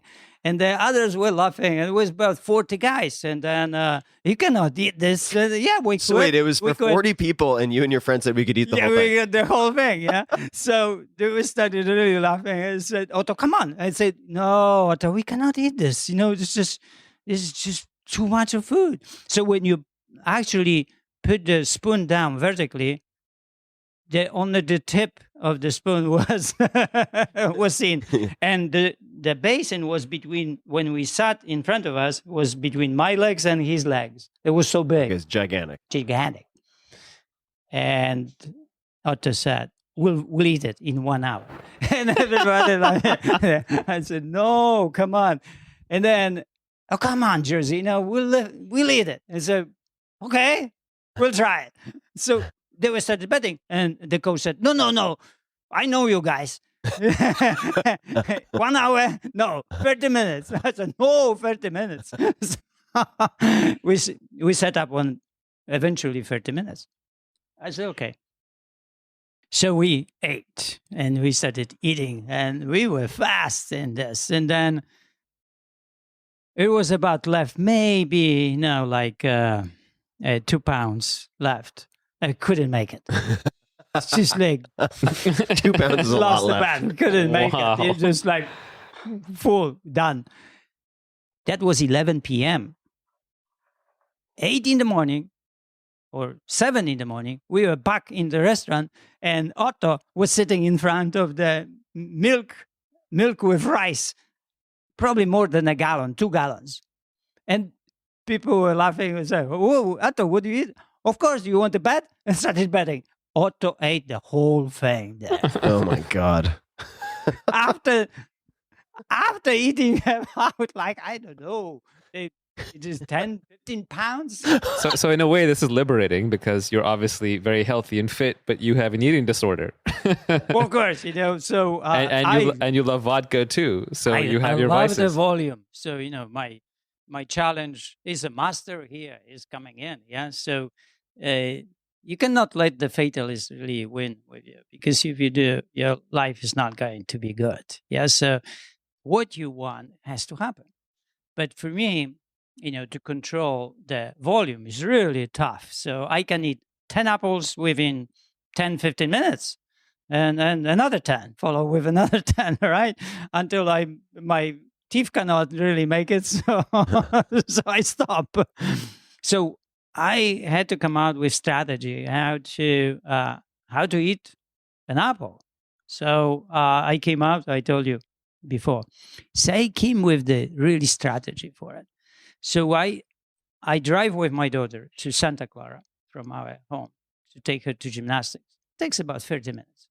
So I said, okay, I will take the apple and I will finish that apple there. For me, it's a big challenge. But, when I actually achieved that, I switch, because I'm a taskmaster. So I switch my brain from taskmaster of eating the apple very fast to actually waiting 30 minutes to eat it. That became my task. So actually eating fast the apple became secondary. So now I do it all the time to help myself. And I have a lot of people here my way, because people who are social, I call them, like social beasts. Like I'm a social beast. I love people. I love to, go for dinners and parties and so on all the time. I'm a social beast. So drinking and eating and so on. So how you can be this, and you can be lean, and you can be a certain body type and so on. So you have to have data. You have to have a plan. You have to have strategy for that. And you can be everything. But you have to have some strategies how to deal with it. So I created this timing myself. So I will take a prune, let's say, and I will time 10 minutes. I will finish the prune in 10 minutes. So you wait for 10 minutes and then you eat it? No. You take 10 minutes to eat it. I take 10 minutes. Like I take 30 minutes to eat an apple. No, I would not wait. But that would not be fair. But it's a challenge. It's a goal you set for yourself. Challenge is good. I'm a really taskmaster, right? Like a lot of tasks at that time. So it's very difficult for us to be masters in that. You predict the time that you are good in 10 years or 5 years. Yeah, I am that way too. But to get there, you have to be also the master of this small task. So I am really good in eating and very fast. So I had to somehow trick myself to be the master with 30 minutes. And the eating as a secondary. So this whole book about, mastering food choices, mastering exercise choices, and so on, and rest choices, they are the books of dialogues. How I came out with this book is that when people were coming here, I heard different voices. Since I'm a poet, so I sensed who is talking. And what is the power of the talk? Is it the fatalist? Is the fatalist really strong? Or is the master? Or is how much master is there? 60%? 40% fatalist? And I started really hearing these dialogues within the head, in the mind of the person, of my clients, all over, all the time. So I got the idea one day to come out with 5 different voices. And then one would have the voice of the fatalist, 100% voice. So the picture is that the choice is up to the fatalist, 100%. This is the most traumatic, traumatic situation for the person. The person cannot come out of the that situation. So the that's fatalist usually dominates. Yeah. dominates suicidal situation, drug addicts that you cannot come out. You have to have help outside. That's how I was helped in Poland. That Mirek helped me to come out. You were actually an alcoholic. I was before alcoholic. you discovered weightlifting, like a real alcoholic. Not I was just, a real alcoholic. 3 years losing my every day. I was losing my blackout every day. So I was blackout sometimes for 2-3 days. I left on Wednesday. I came back on Sunday. I didn't know the days were before. I thought it was Thursday. So, and 3 days, 3 years like that. And so you really have to be lucky. How did you get lucky in that situation? What got you out of that? Well, that's the story, the other story, right? So I am drinking with my buddies, and we are somewhere in the pub, drinking beer and things. and you're like 18 years old at the time, 19, something like that. That was bad. I am 19. Yeah. Yeah. So 18 and a half. So during this talk, when we are talking, there's another guy, and he's drinking with us, and he says that his mother threw his weightlifting equipment out of the house. And I said, well, bring all of it to my house. I said, yeah, sure. Alcoholics always say everything, but they don't mean it. Or the next day, they don't remember, right? But next day, I was always already drinking in the morning. So I'm drunk at 3 p.m. on my couch, and there is a knock on the window. And I go there, and I open the window. Mirek is there. I said, what is it? And then he said, I have the equipment. You told me to bring equipment that I can have it and train in your place. Really? I said, okay. I said, just bring it there. So, but I will take it up. So he brought everything in, set up everything. And,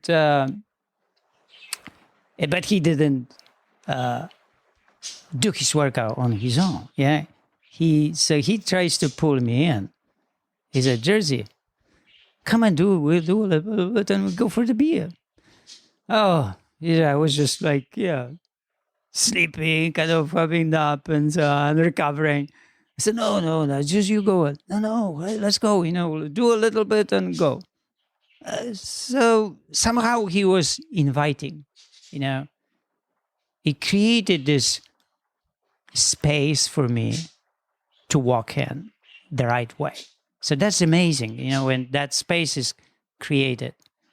Your friend, the doctor, Michael. Oh, the Michael. doctor, Michael McCullough. Oh, that's right, McCullough, definitely. Mm-hmm. So he said that what we do, we create this possibility for uncomfortable situations to make them comfortable. So that's what happens. And then that's what happened to me, that I didn't want to lift weights and so on, but he invited me the right way. So I did a little bit. We went for the beer. And then next day, kind of the same. We were drinking and then we were lifting. And he was kind of okay with it. And so the days were passing. I was drinking with him, lifting with him and drinking. But as months started passing on, I noticed that I was getting stronger because of this lifting and stronger and stronger. And my strength was coming back because I was also the lifter between 13 and 15 and a half. That's when I lost. I was in high school and fell really into darkness. So training with him, my body was coming back, and my master was waking up. And I started choosing less drinking or drinking not so hard liquor, sometimes not drinking, and definitely more exercise. We started really lifting more. And after about 5-6 months, we were really lifting. And I didn't even notice the change. So they changed. So he pulled me out of the place. He saved my life. And actually, in full circle, your Happy Body workout helped me stop drinking, because it's the only workout that I've ever done where you insisted, strangely enough, that it has to be done daily. And a lot of other people will say, well, if you're doing weights, and there's a light weights component to Happy Body. Right. I think of it as a combination of weights, yoga, and meditation, but it has to be done 7 days a week. And you even said to me at the beginning, I was like, well, what if I go to the gym and do something else? What if I go for a run? What if I sprint? You said, I don't care. Do all of those, but do Happy Body also. So you have to do it 7 days a week. And it's the first thing that I do. It's very convenient because I can do it at home with just my weights next to the bed. But if I've been drinking the night before, it's terrible. It becomes an ordeal. So the daily morning habit of the workout breaks the nighttime going out drinking habit. They kind of work in opposites to each other. Yeah. Also, it is created to deliver the daily hygiene for the body. It's really brushing teeth. So you do the Happy Body. It was created to have this daily routine every day into the habit and do it. And that would set up right away your mood, better mood, set up the way of becoming better over time, be proud of that. I call it that what happens to people when they really do it on daily basis, when they come through the door, right away they are happy. If they don't do, they are not happy. It's like with this winning and losing. So when they come, they are happy. And I recognize triple happiness. So I wrote I got this in the book, Triple Happiness. So triple happiness happens when people achieve what they want. Yeah, they get it. And they're happy that they lost weight, or they are more flexible, or they are stronger, or their posture is better. They're happy because of it. But then after a while, also they are happy because they became the person that could do that could achieve that.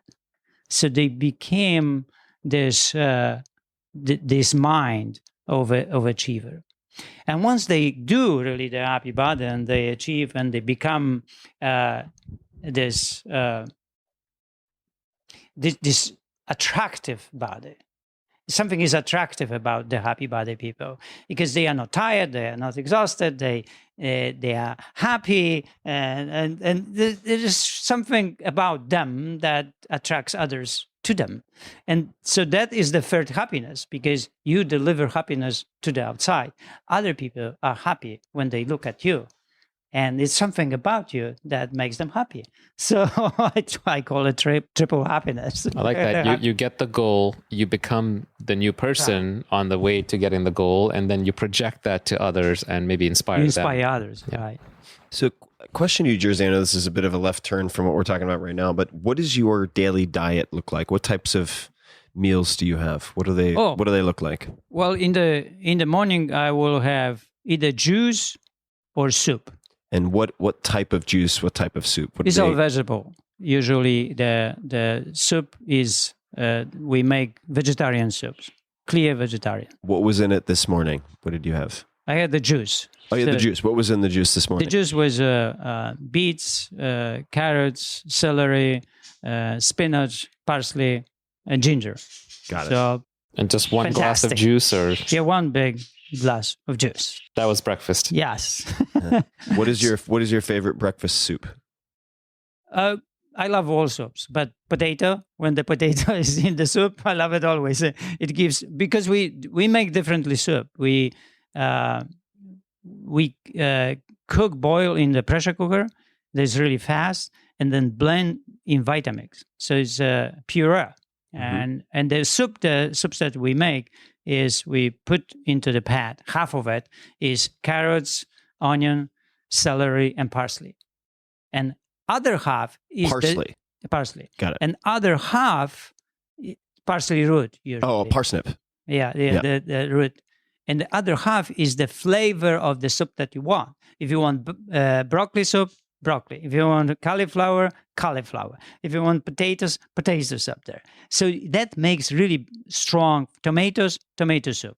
And you call it that way. So it's fantastic. So you have the base, which you described, Yes. and then the flavor, which is the second half within Right. the pressure cooker. Yeah, and then you blend, and then you have your soup. So soups usually we have for lunch. Usually we cook always the soup. You have the what Daniela did the soup that you are allergic to. Oh, eggplant, right? The one thing that'll Well, kill it's me. there. Yeah. It's a challenge. Yeah, challenge.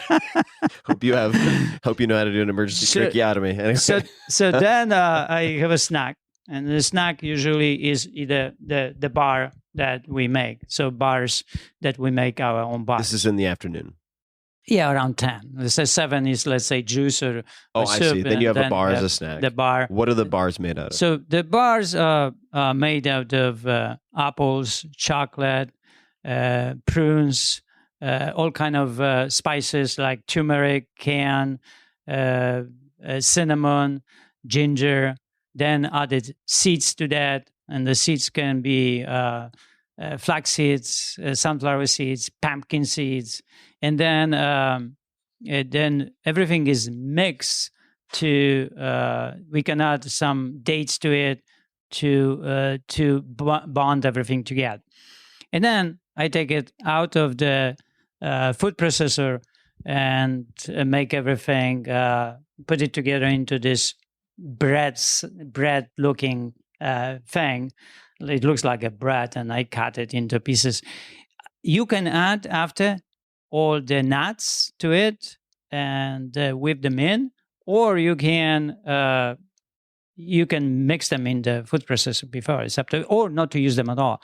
People today prefer not to use nuts because the belief is that seeds are better for the skin, aging, and nails, and so on. So we have movement towards seeds more than nuts, but still we make both. And then you have soup for lunch. Yeah. And then do you snack again, or do you just go to dinner at that point? No, we have then I have about 4 o'clock snack. Okay. And at 4 o'clock snack, I can have a juice, or I can have a like prunes or the dry fruit, or I can have some almonds, or use the bar, or soup. So I love soup, so I can eat soup 3 times a day. Yeah. What is dinner? If Dinner is interesting because dinner could be any combination of the protein and veggies, or any different strategies. So now I have different strategies for eating dinner my way. So I love potatoes, So yesterday I boiled potatoes and I ate potatoes. Wait, you just had boiled potatoes? Baked potatoes. That's it? Yeah. Okay. That's it. So I love potatoes. I want more potatoes. It's not a volume either. So, we were just in Vegas, and my daughter competed in gymnastics. So we went to this. When I arrived, there was nothing to eat. I ate French fries. So my snack, I didn't have my bars. I ate French fries. So at 1 p.m. went for lunch. I ate French fries. I love French fries. So if I can, eat French fries, I will eat French fries. I wouldn't eat anything else. Made of potatoes. So we went to this Italian restaurant. So yeah, we are inside, and I read all the menu.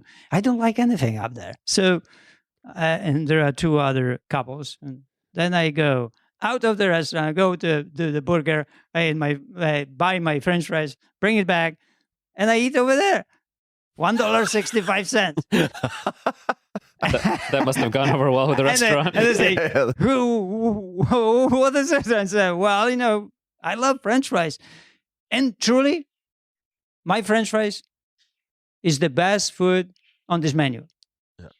There's nothing better than my French fries. Really, you have French fries, you have potatoes, you have vegetable oil. It's just great food. But when you were eating French fries, you're just eating the French fries. You're not having a burger. You're not having a giant meal where French fries are a side. You're basically calorie restricting. Oh yeah, I count that too. You see, the Happy Body is not a diet.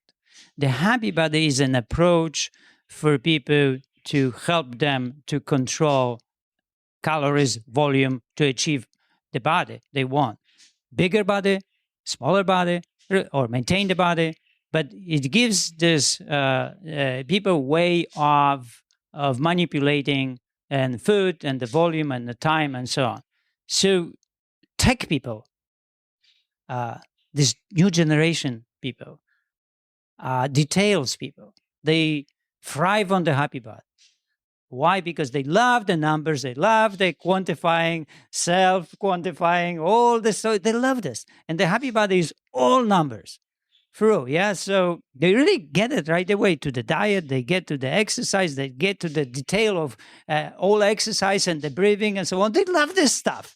So it's a perfect system for independence, self-control, self-coaching, which was created that way 25 years ago, but people were not getting that. My generation had difficulties in that. They were more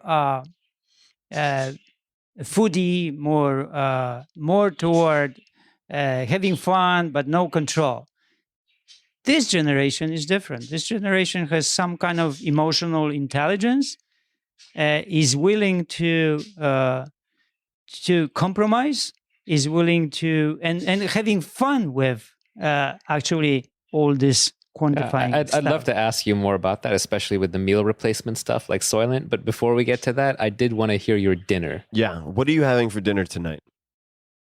Oh, I never know.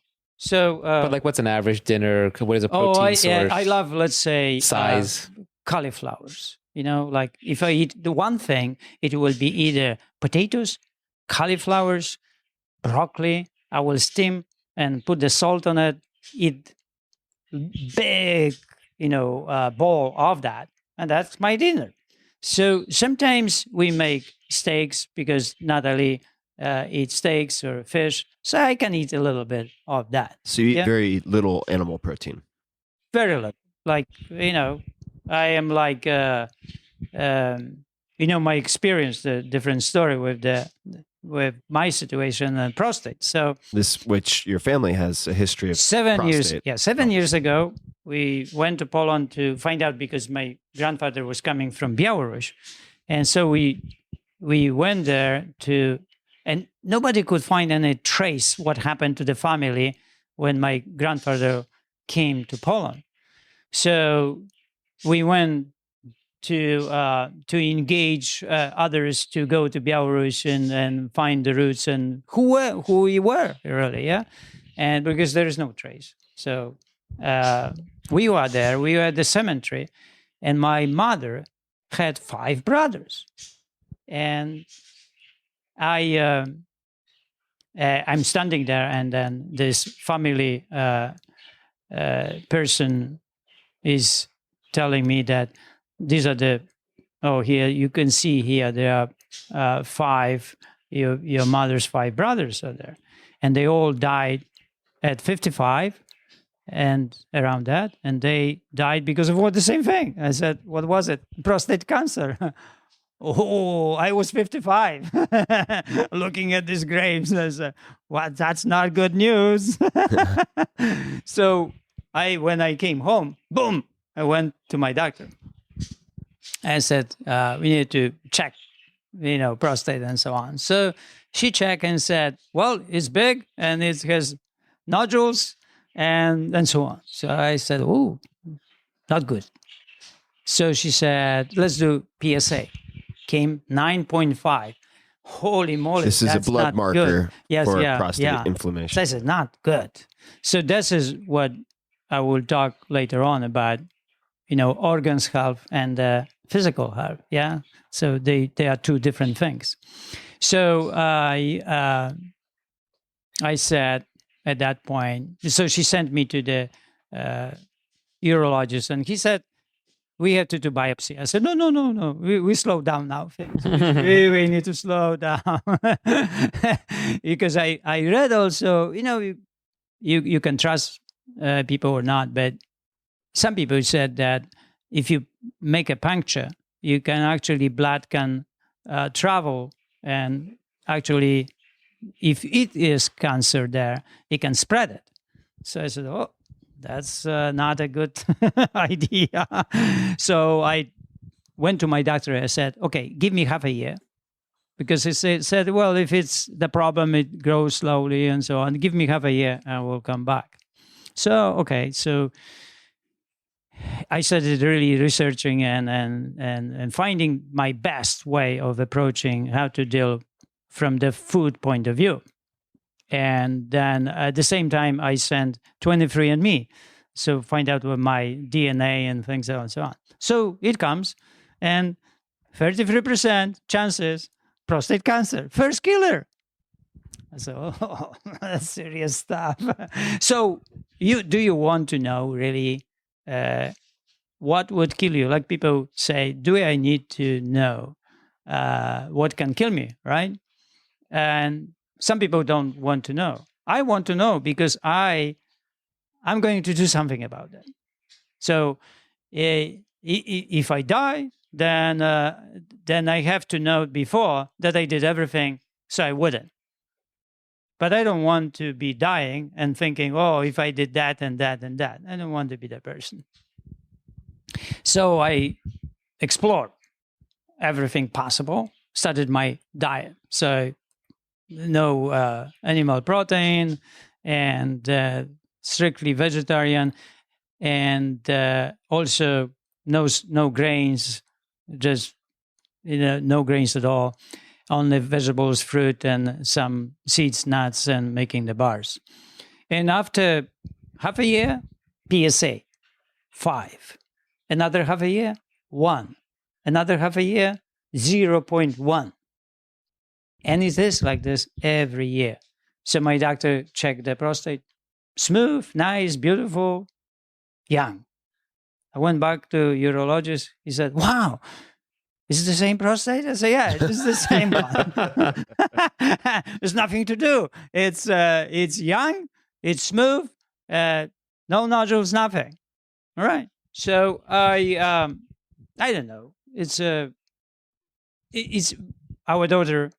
She's so it could be that when you start aging, like 35, or when you are 50 and 60, you have to start switching toward different way of eating. You have margin for error, narrower and narrower, narrower. So I say, when you get older, you have to be more perfect and more perfect and more perfect. And then you have to find a way to accept what you need to do to become better. And to accept that, okay, you accept the happy body. Yeah, it's a preventive system, and it will help you to prevent weaknesses and so on. It will, but you have to have time for it. So I want to point to something now. So the one thing is strength and fitness, and the other is organs in the body. So there are two different ways. So when you think about organs, you have it about eating. When you think about fitness, you think about physical training, right? Definitely the organs are aligned toward, they are healthy when we have certain body weight, not too big. So any restriction on the diet works very well. So the research points that that mice that was put on a restricted diet would live 40% longer. 40%. We are talking about 60 or 100, right? Yeah, yes. So it has to be some kind of control, like food, like I control my volumes. If I didn't control my volumes, I would be 300 pounds very fast. Yeah. So there was a woman in France who lived 128 years. And we had this friend from MD geriatrics, from geriatrics, and then he talked to us about that in LA. And he said when they did autopsy of that woman, all the organs were aged evenly. All right? But he said when we open somebody that is 70 years old, 80, one organ is done, is killing the body. All others could go for another 50 years. Wow. that pointed me to something, pointed to me that wholeness, general way of approaching food is extremely important. The quality of food is important, even though you eat meats or whatever, but you choose organic and so on. And then the more veggies you eat, the better. When the physical body is created the same way. So I put together the organs with joints.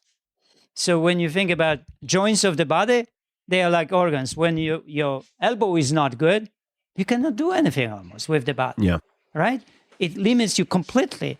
You cannot use the body, you cannot train, you cannot get better. One joint is enough.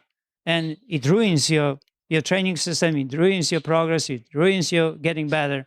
So the flexibility now is extremely important, that you have flexibility everywhere around the joint, and so you are not getting the tension from any place. Because once the joint gets, once the muscle is on one side of the joint tighter, so we'll bring the bones together there. And once it happens, the pressure happens. Once the pressure happens, inflammation happens. Once the inflammation happens, arthritis happens. Pain comes in. So the happy body is the system that stretches evenly whole body system. So it's a holistic system, everything, every day. So that's why it's hygiene, really. And it works really perfectly for athletes, because I don't do the same way the happy body as people. So for people is every day, and they challenge themselves, and then they do this routine.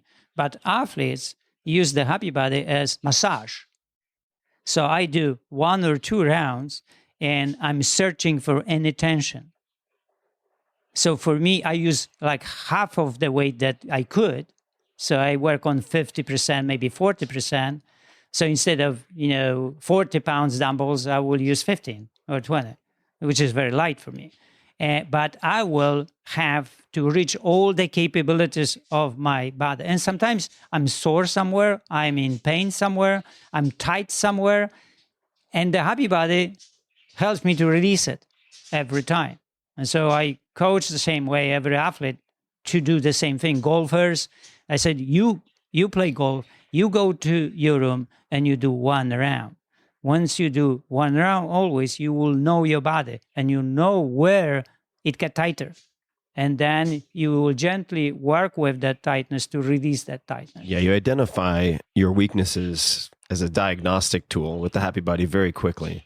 Right. And one thing that really also opened my eyes was doing the opposite of what had been drilled into me over many years. And there's a lot of rethinking of this over the last 5 or 10 years since Olympic weightlifting has exploded in popularity. But I suppose one of the 10 commandments of lifting for a long time, at least in the United States, was squat to parallel.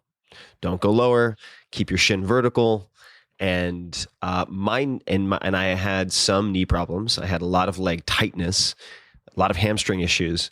And I'm not a doctor, I don't play one on the internet, but once I started focusing on getting maximum mobility in the ankle, the knee, the hip, jutting the knees forward and getting my ass down to my heels, once I started slowly progressing towards that, my knees have never felt better, because I think in part I have so much room, I have so much slack that is available to me. I guess the way you put it was, I'm blanking, reserve.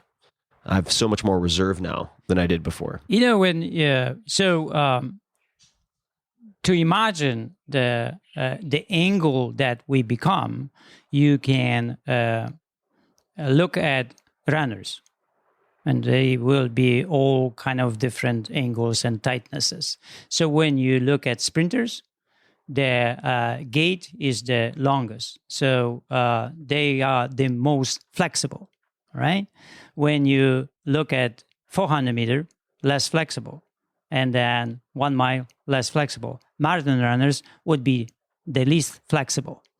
So when they will squat, they will not even reach parallel level, because the quadricep will be very tight.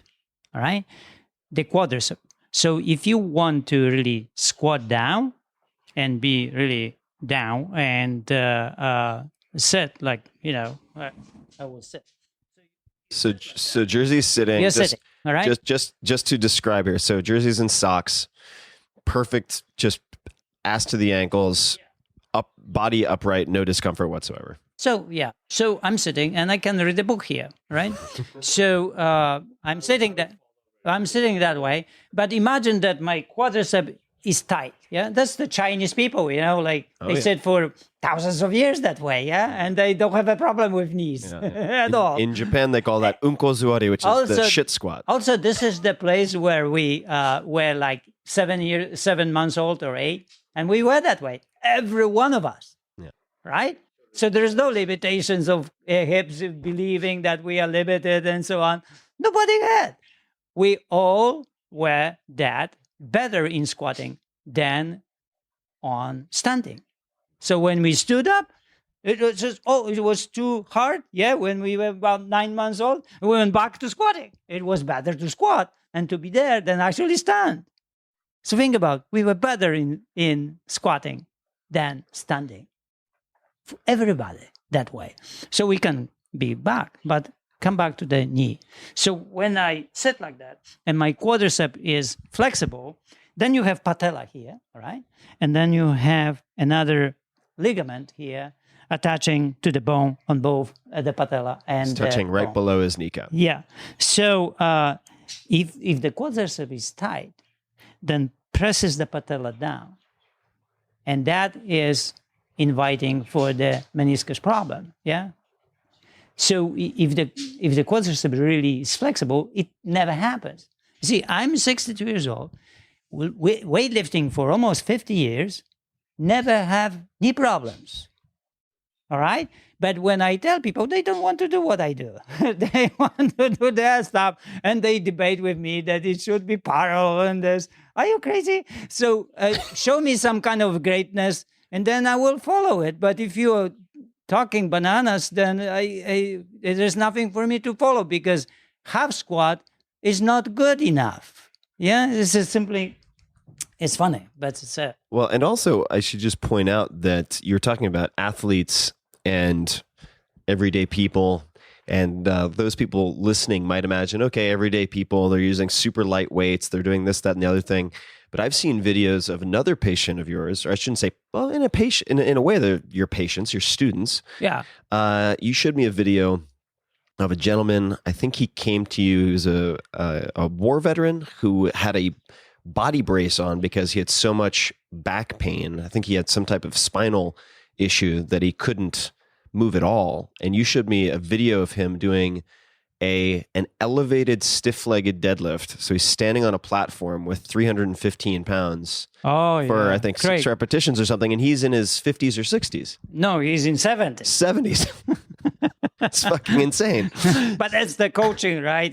When you coach the right way, you take 10 years. You did this podcast with somebody, Aniela told me about, somebody talk about 10 years. It could have been quite a few people because a lot of them think in those terms. I mean, the people who are great. Yeah. It was Coach Summers. It was Christopher Sommer, who used to be he was the former national men's gymnastics team coach. So when I talked to you about the coach about the 10 years, 10 years is just really good time. So when you have 10 years or 10 years, you can really make a lifter, you can make a poet, you can make whoever you want, but you really need that time. So Craig was the one that... Craig, yeah. So he was in Vietnam, and grenade exploded near him. And he was taken to the hospital, and his disc shattered. So they removed all the pieces and sanded the vertebrae and left them that way. So 4 years after, he is in a brace and he a cane and cannot walk. So he found me in Frank's gym in North Hollywood. He asked me to train. And Frank said, no, you're not going to train this guy. So this guy is lawsuits, Lawsuit, right? Yeah, right away. Just waiting to especially with Jerzy. No. Yeah. Yeah. So I said, Frank, he's a good guy. Let me bring him here, talk to him. He just needs help. He's not going to do anything, bad to the gym. He said, okay, bring him in. But he's really terrible. It was just like, yeah, I said, okay. So Craig came. I talked to Frank, Craig, so on. And Frank heard Craig and said, okay. So I started training him. He couldn't bend holding this stick. He just, like maybe 5 degrees bend, and that's it. He was in pain. So at the waist, standing straight, he could only bend forward like 5 degrees, a few inches. Just pain all the time. He was 4 years in pain, chronic pain, constantly, without a disc between vertebrae. So I slowly, gradually, the same way, like with everybody, step by step, work with him, flexibility, some movements. And after about 2 years, he could do stiff leg deadlift all the way down. So his flexibility improved, but the strength was not yet. So I started really working. Once the flexibility is done, your aim is strength. Once the strength is down, speed. Yeah. So that's how the things should progress. So after about 10 years, I brought him to do 315 pounds stiff legs deadlift.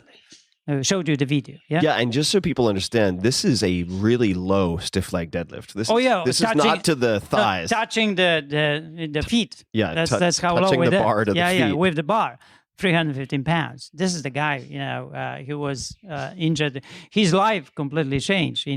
He became better than ever. Yeah. So every year he asked me to come and do the video now, because when we left, so we are here. So I don't coach him. So you moved from Southern California, but he knows what to do. California. He does his training, and he keeps his 315 pounds. He's 72 or 73, still does his 315 pounds the way that I taught him. It's amazing. It's amazing to see it. Very happy, confident, have a good life, and then he wouldn't, right? So it's fantastic. It's a great story. What would you say to someone who's, say, they're training in a gym, they want to take this approach, but they feel impatient because they have people around them who are throwing a lot of heavy weight around, and maybe they feel insecure about using light weights or working on flexibility. What do you say to that person? Well, you're talking about trainer, or the person? No, to a not a coach, but to somebody they want to improve. But this is very common in the U.S. where people get impatient. They want to do muscle ups tomorrow, or they want to do Olympic snatch with body weight tomorrow. I don't know, but I am. I'm like a wolf, like I pee around and then make my space. Yeah. So we train in a gold gym. I had a weightlifting team. And this is in Venice? Or? In Venice, yeah. So we were there for about 4 years. I had a team before I moved my team to UCLA.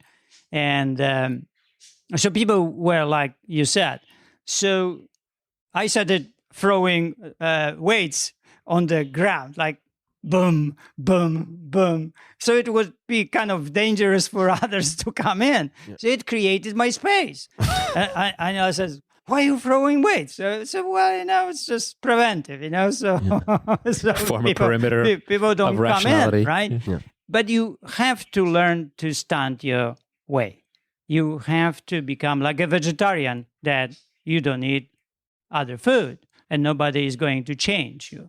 So you have to become the same way everywhere. You have to have your way. If you are the happy body, you are the happy body. You connect, focus completely on what you do and keep doing that. It doesn't matter what people think. What really matters is, are you getting better because of what you do? Are results there? Is the progress there? It's more important, more interesting that to know that somebody doesn't like you or something you don't have space. You always have space. Yeah. So it's I'm never interested in knowing why I am fat. I'm more interesting how to get lean. Right. Yeah? I'm not interested how to get poor. I'm interested how to get rich. Yeah. So it's your focus should be always toward that positive thing that you want to. Somebody wrote a book, How Not to Write. Yeah, doesn't mean you know how to write. It's funny, people. They think that if they know how we get fat, they assume that we know how to be lean. Oh, it's a completely different story. Not the same. Not the same. So why to waste your time on doing something what you don't like, or the message and knowledge that you can get, they cannot use at all. Mm-hmm. Right? So you have to stand your ground. And wherever you are, you have to be the happy body. You have to know that you are the happy body. What it means eating this way, that way, and exercising this way, that way. Wherever you are, it really doesn't matter. You go to the hotel, you pick up 2 bottles of water, you do the training. Yeah, you go to the gym, you do the training. If people are pissed off a little bit, well, you keep training. So don't focus on them, whatever they are doing. Just keep doing your way, and don't focus on too much on people, whatever they. So it's more important is that you do the training, and more important is that you are calm and not too angry, because once you focus on that, you become that, and it's not a good energy really. So you just be meditative with what you do, and they will leave you alone, right? Because nothing to do with you. If you're a vegetarian, I cannot do anything about you, right? But in 80s, people would challenge you. They would try to convert you back. That's how it was. You were vegetarian. People didn't like it. Oh, come on, this and that. Yeah. Today, no, they passed it. At least in California. At least, Easy. maybe somewhere else. So just a quick question on, you mentioned anger and being relaxed. One of the things that's very different about training here, as opposed to say in a gym or with most coaches, is the very end of the workout or the session. So you bring people into a room, very comfortable room. You have them lay down, maybe put a light blanket on them. You spray. What is it that you spray on them? Lavender oil. Lavender oil. And then you turn on classical music and you have them lay down for a few minutes until the end of a song. Why? What is the purpose, and what are the different components of it? So imagine that it's imagine that I am 20 years ago in the World Gym in Burbank and coaching in North Hollywood Gym and coaching Billy Blank that created the Taibo. Thomas Griffin, he was in Karate Kid 3, and other Taekwondo guys, powerful guys. I put everybody on the ground in the gym, and they finish 5 minutes, the music. They love this. Toughest guys, the boxers and so on, they love this 5 minutes. So why I came out with it, because, I needed something to calm down people. In weightlifting, we do the whole recovery system. And the recovery system is sauna, ice baths, and all that helps you to pacify and to recover for the next day. So I thought about what could be for use for people. And that was the time when we meditated. We did TM, and we look for other forms of meditation. And we were exploring a lot of music and effective music on people. And we liked the music and meditation and the music idea. So I collected 11 pieces of music that I thought that we could use as mantra for people to switch the sympathetic nervous system to para. And what also was the situation that people would go home, and after the training they were too excited, and that they could pick up fights and not be nice to each other and kind. But so I wanted to fix that. And the way to fix it, I couldn't send them to saunas because it was not there. So I came out with the meditation, but not really meditation because people like relaxation. So I call it relaxation in the book. And then 5 minutes of music, that would be perfect. And 5 minutes people would put up with it. So I found a piece of music that had profound effect on me. And it was like a poem that I can read 1,000 times and I'm never tired of it. And every time it gives me something. And the art is that way. If it's really art, powerful art, it's forever. It's always different and forever. I can read poem, 100 times, 1,000 times, and I read it always anew, and always something happens to me.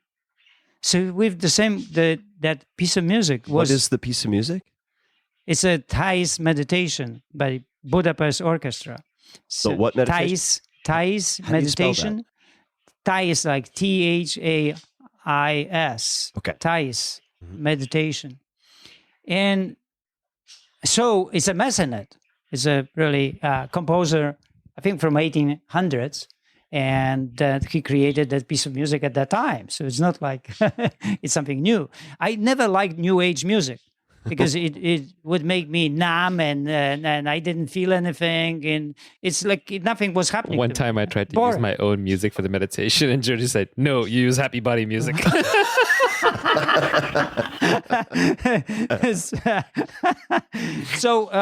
Okay. Yeah, if you're at Jerzy's house, it's Jerzy's way. Well, it's not my way. It's like, I know. It's tuned. It's perfected. That's way, Actually, this is the best thing that I found. So, and in a way, you should trust the master. You should trust, somebody that lives for 50 years and is a poet and pick up that thing. Yeah. All right. You don't have to, but if you can come out with your 5 minutes, it's fine. I'm okay with it. I would test it anyway. Yeah. But the 5 minutes, the piece of music becomes a mantra after a while.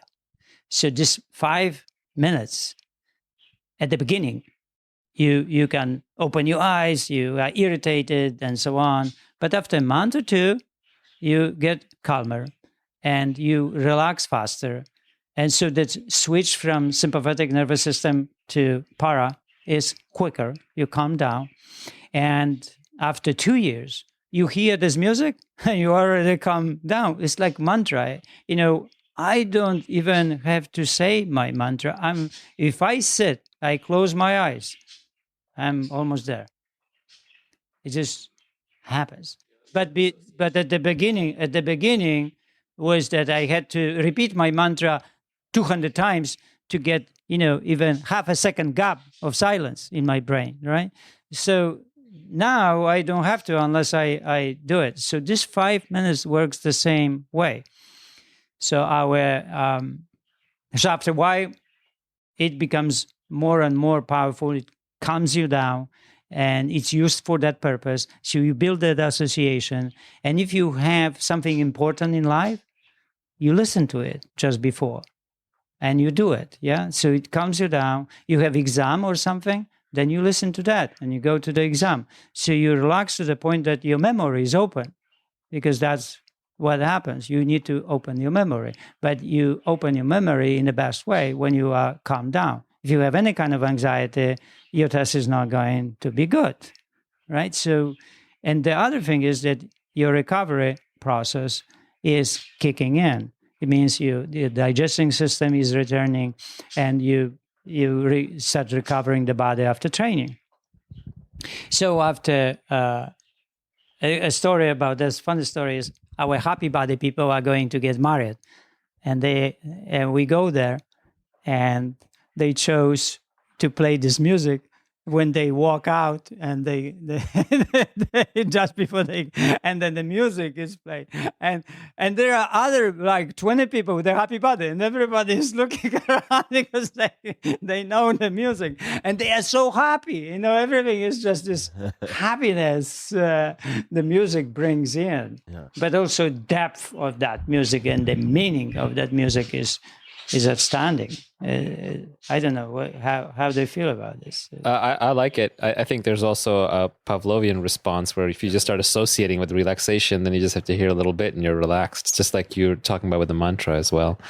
But yeah, it's a good use of music. So we could keep talking for hours and hours. We've got birds, cats, dogs, rain, tea. Right. We've got everything going on, and we could talk for hours and hours. I think this is probably a good place to put a temporary pause on this session, and we'll do maybe a round two if people enjoy it, which I suspect they will. Jerzy, where can people find more about the Happy Body and everything that you're up to? Is there a particular website that you'd suggest? Probably Amazon is the best. Amazon.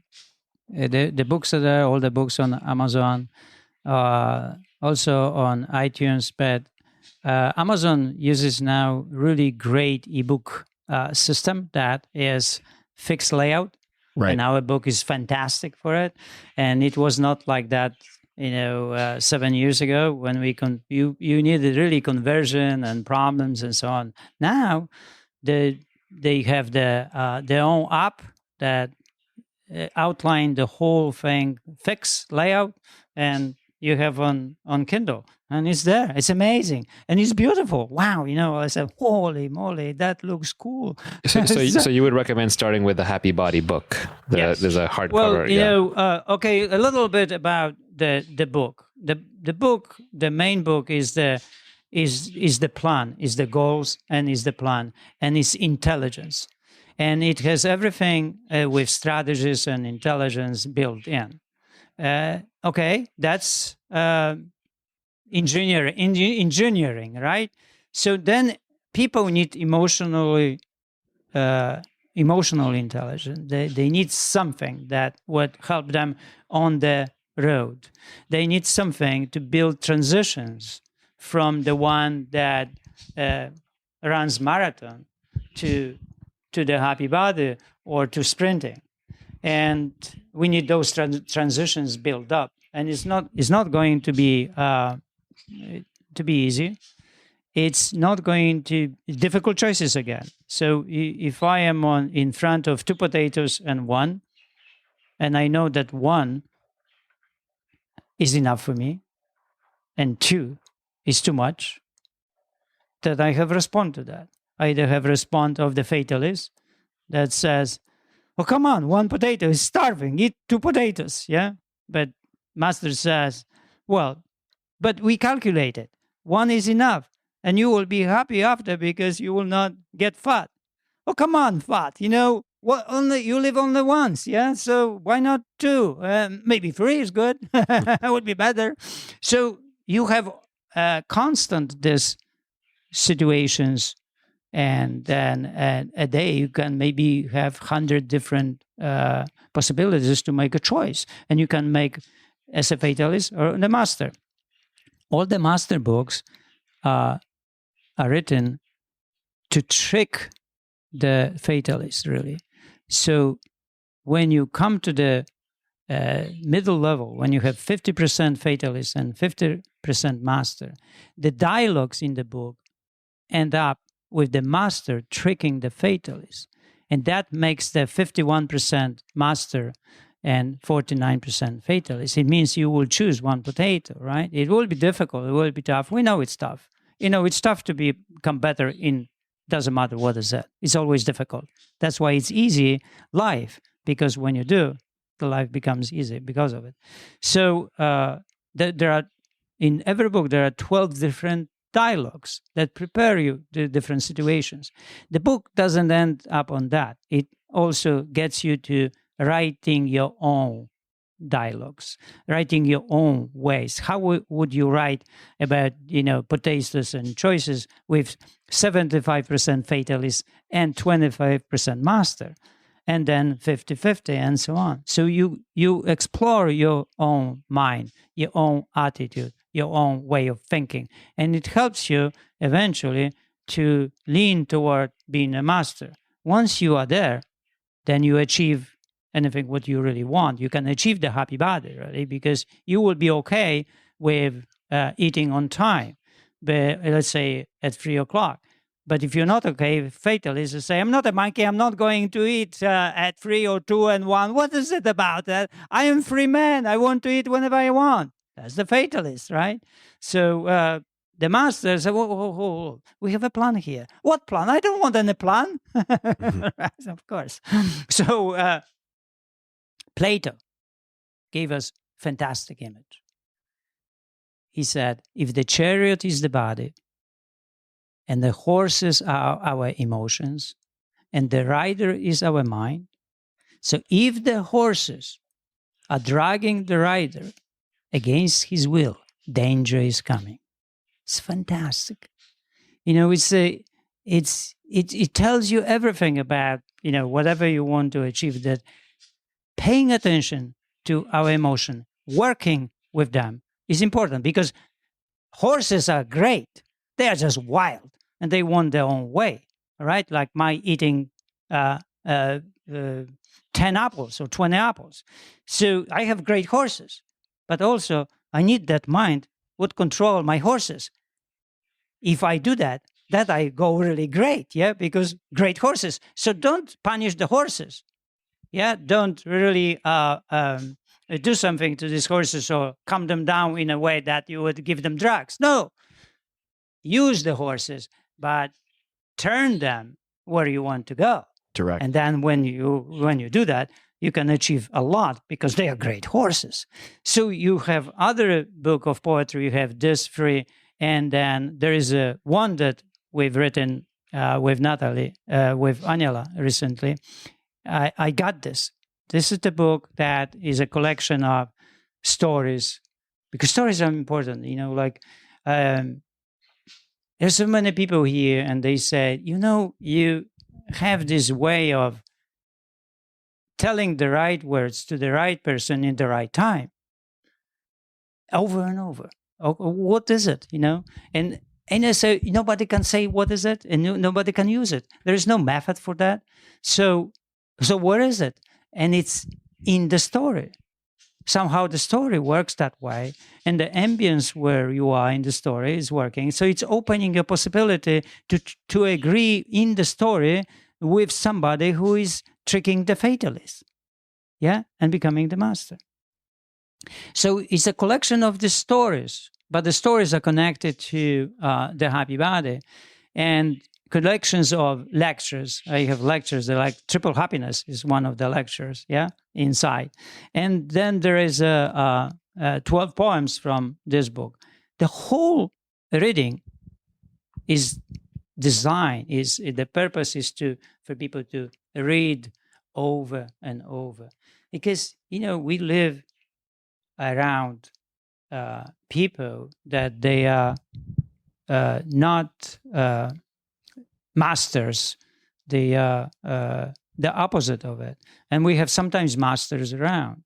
So our purpose would be to find masters, find a way how to be around masters, how to be around people that are positive, how to read books that are positive, how to watch movies that are positive, yeah, but positive, always positive. And usually American movie ends on positive, which is good. It's fantastic. It's supposed to be that way because it gives you this feeling that at the end we're okay. It's important. So every dialogue ends up that way because this is a fantastic way of making the brain, the mind, the way that will turn every situation, will find the strategy within every situation to be positive, to use it positively. All the, when you read, the whole introduction, you see that so many bad things happen. But every bad thing can turn into a good thing if you do it. Because there's a way to make it happen that way. So there's no end of the world. So that's why I said the past doesn't exist. It's what exists. It's now. What do we do now counts. Yeah. What is it that we do? It becomes past anyway, right? But once it becomes, more interesting is what now? What we are doing now? We are drinking tea. We are talking to some people that will listen to it. That's what we are doing. But in 1 hour, it will be the past, right? So, but then it will be in that time, you have to be there and not here, right? You have to be in your time zone, because only in the present you can change. You can get better. So when you do the training, you are doing the training. When you eat an apple, you eat an apple, right? So you are there. When you listen to the music, you listen to the music. You are present. That's mindfulness. That's what exactly is. And to really embrace yourself with everything what's possible in life, what is positive, is extremely important. That's people and books and whatever it is. But try to be around people who don't do three things. They are not sarcastic, they don't complain, and they don't blame. They don't blame. Blame. The three killers, of happiness. It's just get out of that. So can you say this one more time? Sarcasm, complaining, blaming. No sarcasm, no complaining, no blaming. Yeah, it's just if you can do that, and a lot of people that come here, they hang on that, and once I turn them around, that they will stop doing this, they become so happy in life because they focus on that. What is really positive about their children, about what they do at that moment, and so you can always find that. It's just you have to stop one thing. Complaining that Trump is there, right? Because you have so many people here, they don't like Trump. I said, listen, he is the president, we will be the president. Find what's positive. There must be something positive and focus on that. Don't focus on negative stuff. Focus on positive. Where is it? And once you explore positive, good things, then something happens. But it's very difficult, right? It's easy to read the book and be negative about the book. It's not easy to read the book and talk good about the book. Yeah. Because you have to somehow have a craft of saying why the book is good. Yeah. So whatever is not good in life is easy for us. Whatever is good is difficult. Yeah. That's what takes us and makes us better. So I think it's a skill. It's a practice, like we've talked about. And this has been extremely fun. So Jerzy, first and foremost, thanks for everything that you do. And I encourage you for being here. Of course. And you made that the place, you blessed the place. I hope that you will come and bless it again. I will be sure to come back and embarrass myself and get yelled at because I need that as my medicine. Naval, any parting thoughts or comments? I think you've got a lot from Jerzy. There's a lot of wisdom here. The only part that maybe we didn't cover that maybe something in the future is I know that no man is an island, and Jerzy's here because of 3 amazing women in his life, and that's probably what kept you from being an alcoholic or a student martyr of some sort. So we'll have to cover that in the future, but his wife, Aniela, is every bit as amazing. I encourage you to research her and read about her in the Happy Body book also. Yeah. I would say, even though it's Happy Body, Jerzy gave me a second body, which is how I describe it sometimes to people, because my first body wasn't that great. I like the second one a lot better, and I'll keep improving it. Now that he said it takes 10 years and I have no one to blame but myself, then it gives me the inspiration to keep going. So thanks, Jerzy. Oh, you're welcome. Second body, I like second body because so I see that first 50 years is first body, but also it's the nature versus nurture. So you have the nature, you use the body, you don't care, you just, the body is fantastic, is restoring itself, is recovering itself, and it's very, very forgiving. The next 50 years is nurture. It's time to be intelligent. It's time to be to have goals. It's time to have plans. It's time for that.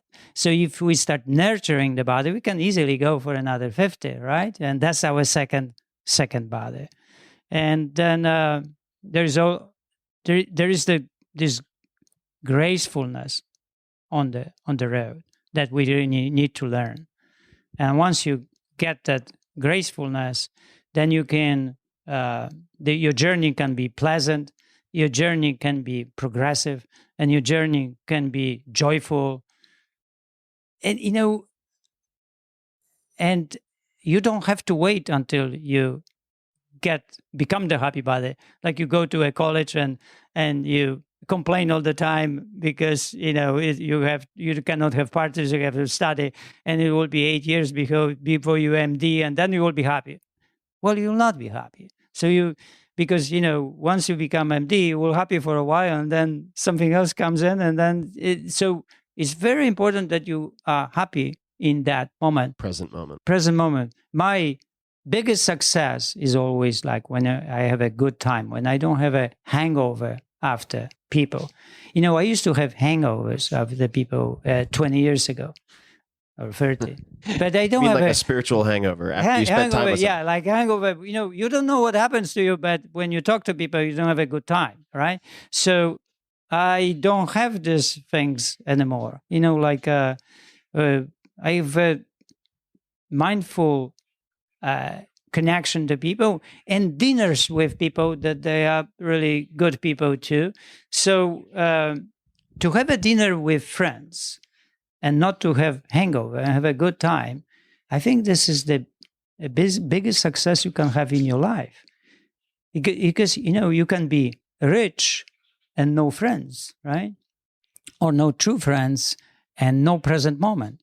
But when you go with 4 people into a restaurant and everyone is present, everybody enjoys the walk and sitting at the table and having tea or drink and dinner, and is kind and nice to the waiter, and you start conversing about things, and you care for things and so on. And then something happens to you because of the conversation, something positive happens. What more it could be in life, right? Agreed. You're good. You got that. It checks the box. Well, we have a lot of other things that we could cover, that we should cover at some point. I agree on Aniela, who is just an incredible woman. And I remember who's still my 3 women who can still climb a tree that I'd be terrified to climb, to get a kite out or a ball out or a frisbee out, and has that incredible physicality that is nurture at this point that she can show to your daughter. And it's incredible all around. And what I'd like to end on here is, as everybody knows who's listened to this podcast a lot, you can find show notes, links to the different Happy Body books, and much more, maybe some videos of Jerzy at 4hourworkweek.com/podcast for this episode and every other episode. If you want to use the new shorter URL, you could try tim.blog/podcast, and that'll take you to the same place. And I think we can put a pin in it with the quote that Naval brought up from Jerzy: hard choices, easy life; easy choices, hard life. So Jerzy, thank you so much for taking the time. Right. Thank you. It was fun. Thanks, Naval. And to everybody listening, until next time, thank you. Work smart, train smart, and play often. Hey guys, this is Tim again. Just a few more things before you take off. Number 1, this is 5 Bullet Friday. Do you want to get a short email from me? Or would you enjoy getting a short email from me every Friday that provides a little morsel of fun before the weekend? And 5 Bullet Friday is a very short email where I share the coolest things I've found or that I've been pondering over the week. That could include favorite new albums that I've discovered. It could include gizmos and gadgets and all sorts of weird shit that I've somehow dug up in the world of the esoteric as I do.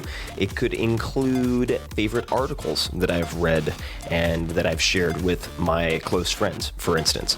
And it's very short. It's just a little tiny bite of goodness before you head off for the weekend. So if you want to receive that, check check it out, just go to 4hourworkweek.com. That's 4hourworkweek.com, all spelled out, and just drop in your email, and you will get the very next one. And if you sign up, I hope you enjoy it. This episode is brought to you by Wealthfront. Wealthfront is the future of financial advice. They've become incredibly popular among my friends in Silicon Valley and across the country because they provide the same high-end financial advice that the best private wealth managers deliver to the ultra-wealthy, but for any account size and at a fraction of the cost.